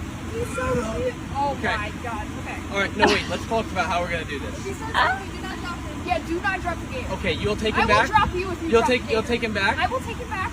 I would never. So listen, this He's is just what, missing a little bit. It's fine. oh, that's Oh great. my God. Okay, so this is what we're gonna do. Yeah. I'm gonna take so my left hand's gonna go with your right-handed, okay? And then I'm gonna do that one, okay? Nope. Let me do it. Look at her. She's enjoying this. So much bite force. Loves okay, it. Wait. See that red tape around the mouth? He has 0 bite force. What's the red thing? What's on his? Slowly. I think it's taped. His mouth is taped around his mouth. Okay. You gator. But still. Hold on. Oh God. Oh my God. Why? Okay, No. Hold it. Hold him tight. Take a picture. Take a picture of me for the love Oh my God. I would be dying. There's just no way. Look at him. He's like doing like deep breathing. All right, do a good pose. Welcome to Florida. All right, take it. He's like taken back. I can't. Nope. I'm out. Totally out. Oh my gosh, that's amazing. Mm-hmm. All right, one of my favorite creators on Instagram has decided to finally let her following know about her sleep routine. Okay, and it's people have been asking her, tell us about your sleep routine. So she goes through it step by step. And I know you like to comment during videos, but you cannot during this one. All right, I'd be quiet. Because she talks so fast and says so much that you'll miss something for sure. Okay. So you have to listen to the whole thing because all of it is so important. You're going to want to write all these steps down. Okay. This is how to fall asleep appropriately. Are you tired of being tired because you can't fall asleep at night? Well, here's my routine that you can steal. Step 1 is filling up a huge, obnoxiously large glass of water and having it right by your bedside, because if you don't, as soon as you lay down, you will feel like you've never had a sip of water in your life. So step 1.2 is getting a fan. It can't be an overhead fan. It has to be on high, or a fan that's blowing directly into your face. Step 2 to sleeping is you will need a main head pillow. You cannot have the opening here. This is where your head's going. Next, you will need a thigh pillow and then also a holdy pillow. The thigh pillow does go in between your thighs. It does need to be a long one. It cannot be a short one. And then the holdy one does have to be a short one. It has to be squishy enough that you can go ahead and twist your wrist around and then crumple it like this. So you will have to have an eye mask, because even though there are blackout curtains, it has to be absolutely pitch black darkness. Now that you're here, your brain will start to want to overthink, and the only way to shut it up is to go ahead and listen to literally anything, preferably ASMR or a court case. Whatever you choose to listen to can't be too interesting, because your brain will try and stay awake to continue to listen to whatever it is you're listening to. At this point, we will just be using one because we only sleep on our left side and there's absolutely no way to change that. We do want to incorporate a weighted blanket here just because of anxiety. And then, as you know, we do want our leg out because of the coolness, but we don't want it too far out because of the monsters. Next, we do want to pull up a comforter. That way we feel safe and no bad guys can get us. Now that you're here, you're going to immediately need to use the bathroom. So go ahead and undo everything you just did and get up. From here, you can lay down again, but then your pillow will be too hot. So you will need to flip that over. And then once you lay down, you will have anxiety and wonder if you've locked the door. So go ahead and get up and check those. Once you're back here in this comfortable position, you will start to wonder if you're actually a good person and go over every single bad thing you've ever done in your life. And then this is the perfect time for your brain to list all those things that you didn't get done that day. Because it's taken so long to get to this point, you will need to get back up again to go to the bathroom. This will be the perfect time for your brain to wonder things about life that you absolutely cannot go to sleep unless you Google them. Once you do shine that bright light of your phone in your face for another 45 minutes, and you finally shut it off because your eyes are burning so badly, even though you have already gone to the bathroom, it might be a good time to go again. So go ahead and steal my nightly routine so you can get the best 93 minutes of sleep in your life. I gotta tell you, I totally checked out like 30 seconds in. I cannot believe she's one of your favorite influencers. Oh my God, I love her. She's the one that pretends to be like the printer that doesn't work. I'm so glad people liked it. Like, I love that. I'm like, I stopped listening after like 30 seconds. I was like, okay, all right. Oh my God, so much of that is so accurate. Because like the second that you do listen to something, you're gonna listen. It's not gonna put you to sleep. You're gonna be like tuning in. And then all the pillows, you gotta have all the right exact pillows that squish that you can hold. And She twist definitely fingers wasn't ready all for right. she definitely wasn't ready for bed though, because she had like so much makeup on. Yeah, not accurate at all. Right. Well, that's true. She did. Maybe she should have added in there. You've at this point forgotten that you have to wash your face and like go and wash your face. You probably need to do that. Yep. I know. Also, who doesn't love a good sport about their own accents, right? So this is a guy who has like a Chinese roommate, I guess. And he wants to get the Chinese roommate to say something because he knows how funny it'll sound with a Chinese accent. And the China guy is so into it that it makes it that much better. Here it is. Tell him to say, how much wood can a woodchuck chuck a woodchuck? Hey, come here real quick. Hey, read that real quick. Read that for me. How much wood chuck wood wood chuck could chuck 啥意思呀？说什么 wood chuck 啥个 wood chuck 谁呀？大家来快点 ！How much wood chuck wood chuck could chuck wood？ 我告诉你啊，你说 how much wood chuck wood chuck could chuck wood？ 我告诉你，这谁这个 C 烧 C 烧 C 烧，把它烧的这烧的 O C 烧。我告诉你啊，这个 Peter Piper pick the pickle， 我告诉你，这个 Peter Piper pick the pickle， 你知道吗？这个 woodpecker how much 对，the correct answer 是 12， 12。wood chuck wood chuck 12 wood。 I love that. I love it so right? Much. Oh my God. I love that. Such a good sport. And then this last one, I think we might have missed the very first couple seconds. It goes really fast, but it's basically showing a human like hurling themselves up a wall with unbelievable strength, with unbelievable speed. But the reaction to it is what's the best. Check it out.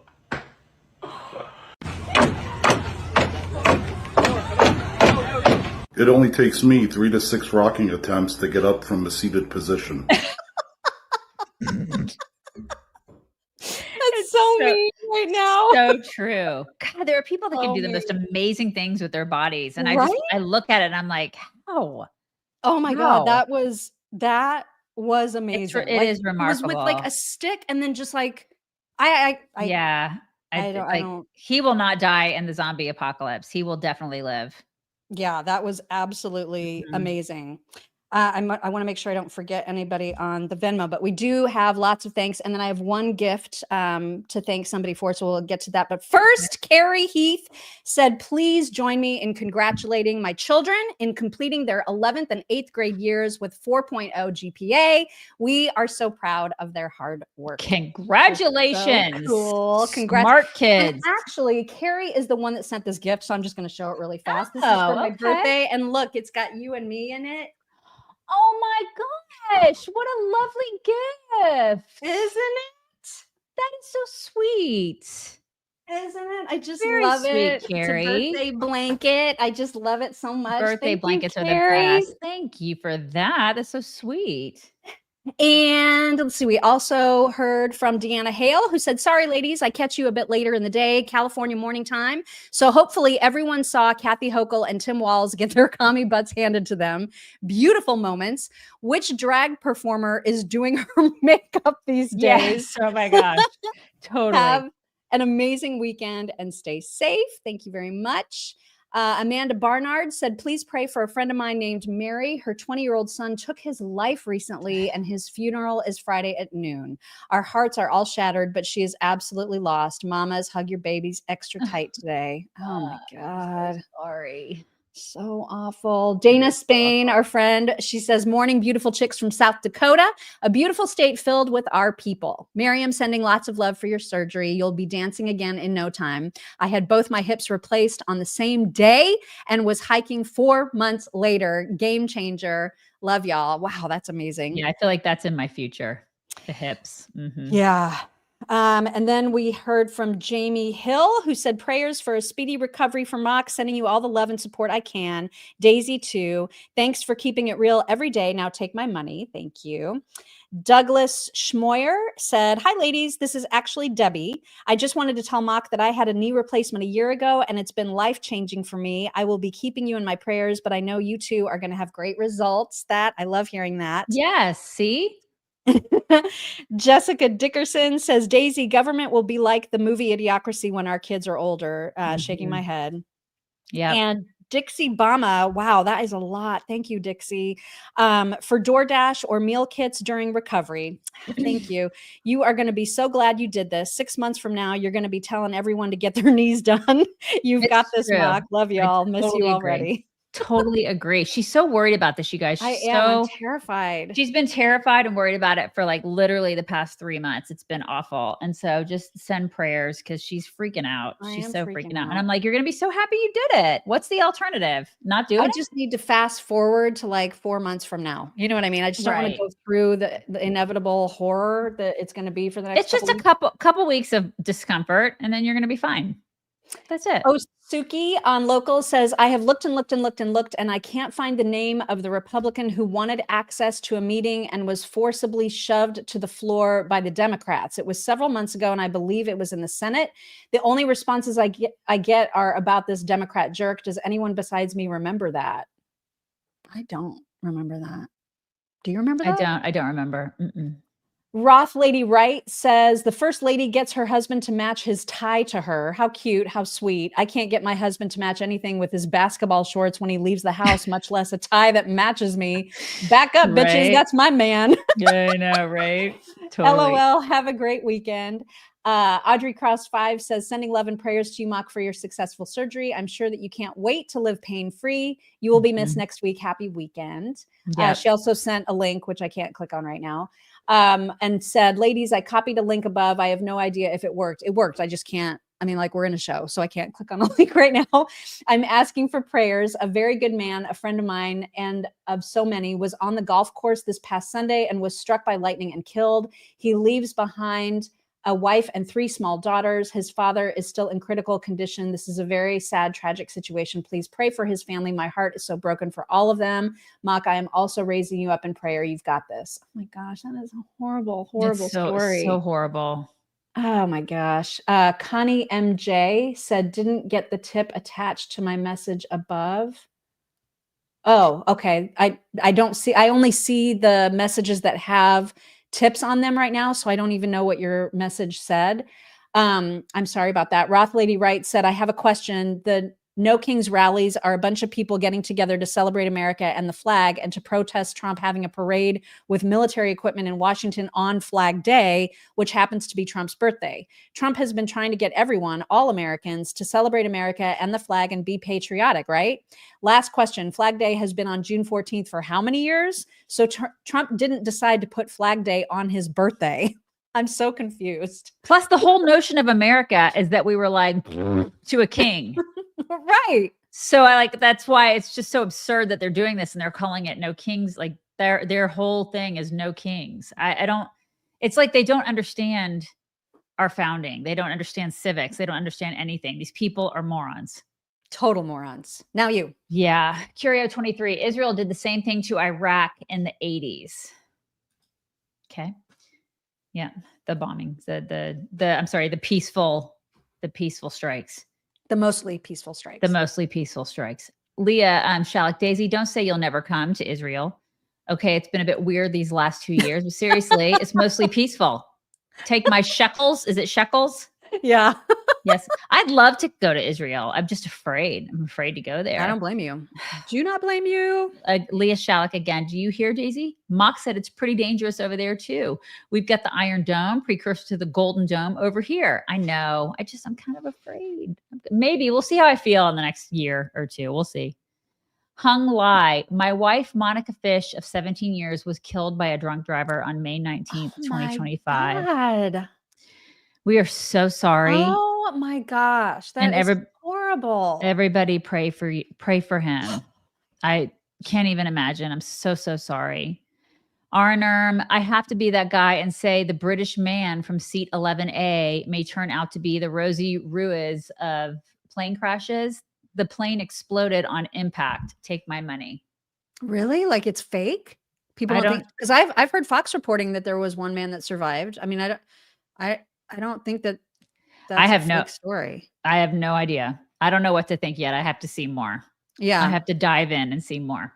Moose 419. Good luck, Mock. This is Jason. Erica is my girlfriend. I wish you nothing but the best for you on Monday. We will be praying for you this Monday. I hope you ladies have a great weekend. Thank you both. Thank you, Moose. Thank you, Jason. Sorry.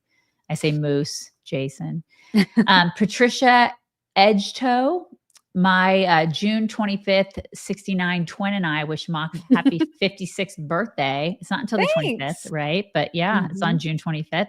Praying for your safe surgery and super quick recovery. Thank you, jerks, for making morning news palatable. We try, man. Patricia, we do. We try. Some of it can be very non-palatable, but we try. Hung Lai again. Monica and her 2 dogs, Roland the Beagle and our little red shepherd Hawthorne, were all killed by a drunk driver on May 19th, 2025. Oh my God. We are so sorry. I can't. I can't either. Oh my God. Oh, that's awful. Yeah. So many prayers coming your way. Susan T. I'm praying your surgery goes well for you, Mock. I go Tuesday to find out when my foot surgery will be. I've worn this boot for 4 months now. Oh, gosh. Oh my God. Yeah. Yikes. Robin Zecca, let's talk about Walz's eyebrows. Yeah. They are furry. He needs to handle that. He needs to handle it. Aaron Krieger, praying for a successful surgery, quick recovery, and new dog for Mock. Thank you for your attention to this matter. Yes. We just got to figure out what kind she's going to get, you guys. Marie Zembis, prayers for Mock as she gets a new knee. Please keep our son Isaac in your prayers too. He's a Marine and part of the deployment to LA. God bless you, Marie. Thank him for us. And Isaac, God bless him. Eugene Heiger, having surgery isn't fun, Mock. Being the recipient of 2 knee surgeries, I can say follow to the T what your rehab person says. You will be fine. Praying for you, dear lady, and your healing. Thank you. You're going to be fine. Robin Zecca, can you imagine Brendan Gill questioning Walz? Brandon Gill. Glorious. I mean, it'd be the greatest thing ever. Don Quixote, as DNI, Tulsi Gabbard knew exactly what Israel was planning when she posted her anti-war video. Now I'm wondering what her real motivation was. I haven't seen that. I haven't either. Video. We'll have to look. Shelley Ethington, on this Friday the 13th, remember that it is all about perspective. God is in control and his timing is always perfect. That's right. Jesus Christ is King of Kings and will return. They hold Israel in their hands. America is a blessed country. Prayer is mighty. Yes, Shelley. Yes. A nice reminder. Very nice. Curio 23. Congress needs to bring back pew pew to settle things. Pew pew. Bring back pew pew to settle things. I don't know what that means. Brian Brumley, here's what I'd have asked at the hearing. JB, why are you so fat? Hochul, why is your face frozen? Walz, why are you gay? Here's some pain medicinal purposes money for you, Mog. Praying for success. Thank you, Brian. Thank you. Robin Dye, what's on Mock's tea? Everybody's been asking today. I don't always mana, but when I do mana mana. Jose Rodriguez, morning from Texas. Mock, wishing you successful knee surgery and full recovery. We need you back quickly. You see what he did there? You see what he did? Happy Father's Day to all the dads. I'll be taking in a baseball game with all the dads in our family. Now take my baseball, hot dog, and beer money. Love it, Jose. Thank you. Robin Dye, happy Father's Day to all the COTR dads out there. Yes, Alexandra, I'm so glad I escaped. Alexander said, I'm so glad I escaped communism. I mean, California. My kids are getting ready to escape next month. Teresa Leggett, Governor Prick is who I was talking about for removing road funds to the operating slush fund. Yes, that's okay. Now we get it. We get it. Karen Elliott, if you haven't seen Johnny Joey Jones' response to Jess Tarlov on the 5 yesterday, go watch. He spoke to my heart. Prayers, Mock, for fast recovery. I saw that yesterday. Did you? I haven't. I'll have to look. It was, they had to go to commercial like right after because it was just like, well, we have nothing to add to that because he's so great. Yeah, he's just so good. And he's such a good little Georgia. I say little. He's not little at all. He's a good Georgia boy. You know, Yes. He's just a good man. Karen Cirancioni, Good luck with your surgery, Mock. I have to run to a meeting now, but wanted to send my best wishes. Thank you. That's so sweet, Karen. Kristen H. Today is my husband Todd's birthday, and we are both big fans of you chicks. Happy Friday 13th to you, and happy birthday to my husband Todd. Happy birthday, Todd. Uriel Gonzalez. If you think that we need illegal aliens, the South seceded because they needed slavery to save the economy. It's a great point, because when these people are like, but we need these people to do these jobs. You know, we need this labor. It's like, remember that people used to say that too, you know, and that is not okay. Jenny Lunsford, I want to see Bass repairing sidewalks. Don't forget that spot, Bass. Teresa Raimundo, in meetings all week, unable to hear your voices of reason live. This performative behavior is disgusting. I can't tell you how much the M3DI4 media the media and specific members need retribution. Yes, I think you're right. I think it's media. Thank you, Teresa. Teresa Raimundo again. By the way, it's getting harder to write coherent thoughts in Super Chat because there's a lot of censorship. You can't write media? You can't write media unless that's not what she was trying to say. But I feel like she was trying to say media. So wow. Yeah, it's Father's Day weekend. You guys, let me tell you what's happening next week. So we're going to be doing a show Monday through Thursday. I'm doing it with Chad. You guys are kind of used to that. So it'll be me and Chad. Mock will be in surgery on Monday, and then she will be recovering next week. And then I will be giving everybody updates. I'm trying not to bug her so much next week, but I will be texting her every so often, just seeing how she's doing. I'll be giving people updates and insiders and locals to let you guys know what's happening with her as much as I possibly can. And then I'll do the show with Chad Monday through Thursday. We are off on Friday, and then hopefully back to whatever that normalcy looks like, which I don't know what that normalcy will look like on the 23rd, but it may be Mock in bed, doing the show from bed. We don't know. We're just going to play it by ear and see what that looks like. But yeah, that's what it's going to look like next week. And it's still going to be great. So make sure everybody is tuning in. Everybody tune in. But you guys, happy Father's Day to all you dads out there, you stepdads, dad figures. Hope you have a wonderful weekend, and we will talk to you on Monday. Bye, everybody. Hello, beautiful people. This is the Chicks on the Right's Indian correspondent. Thank you for watching or listening. Be very sure to like, subscribe, and ring the bell to stay up to date on all of their delicious content. Okay, thank you. Come again.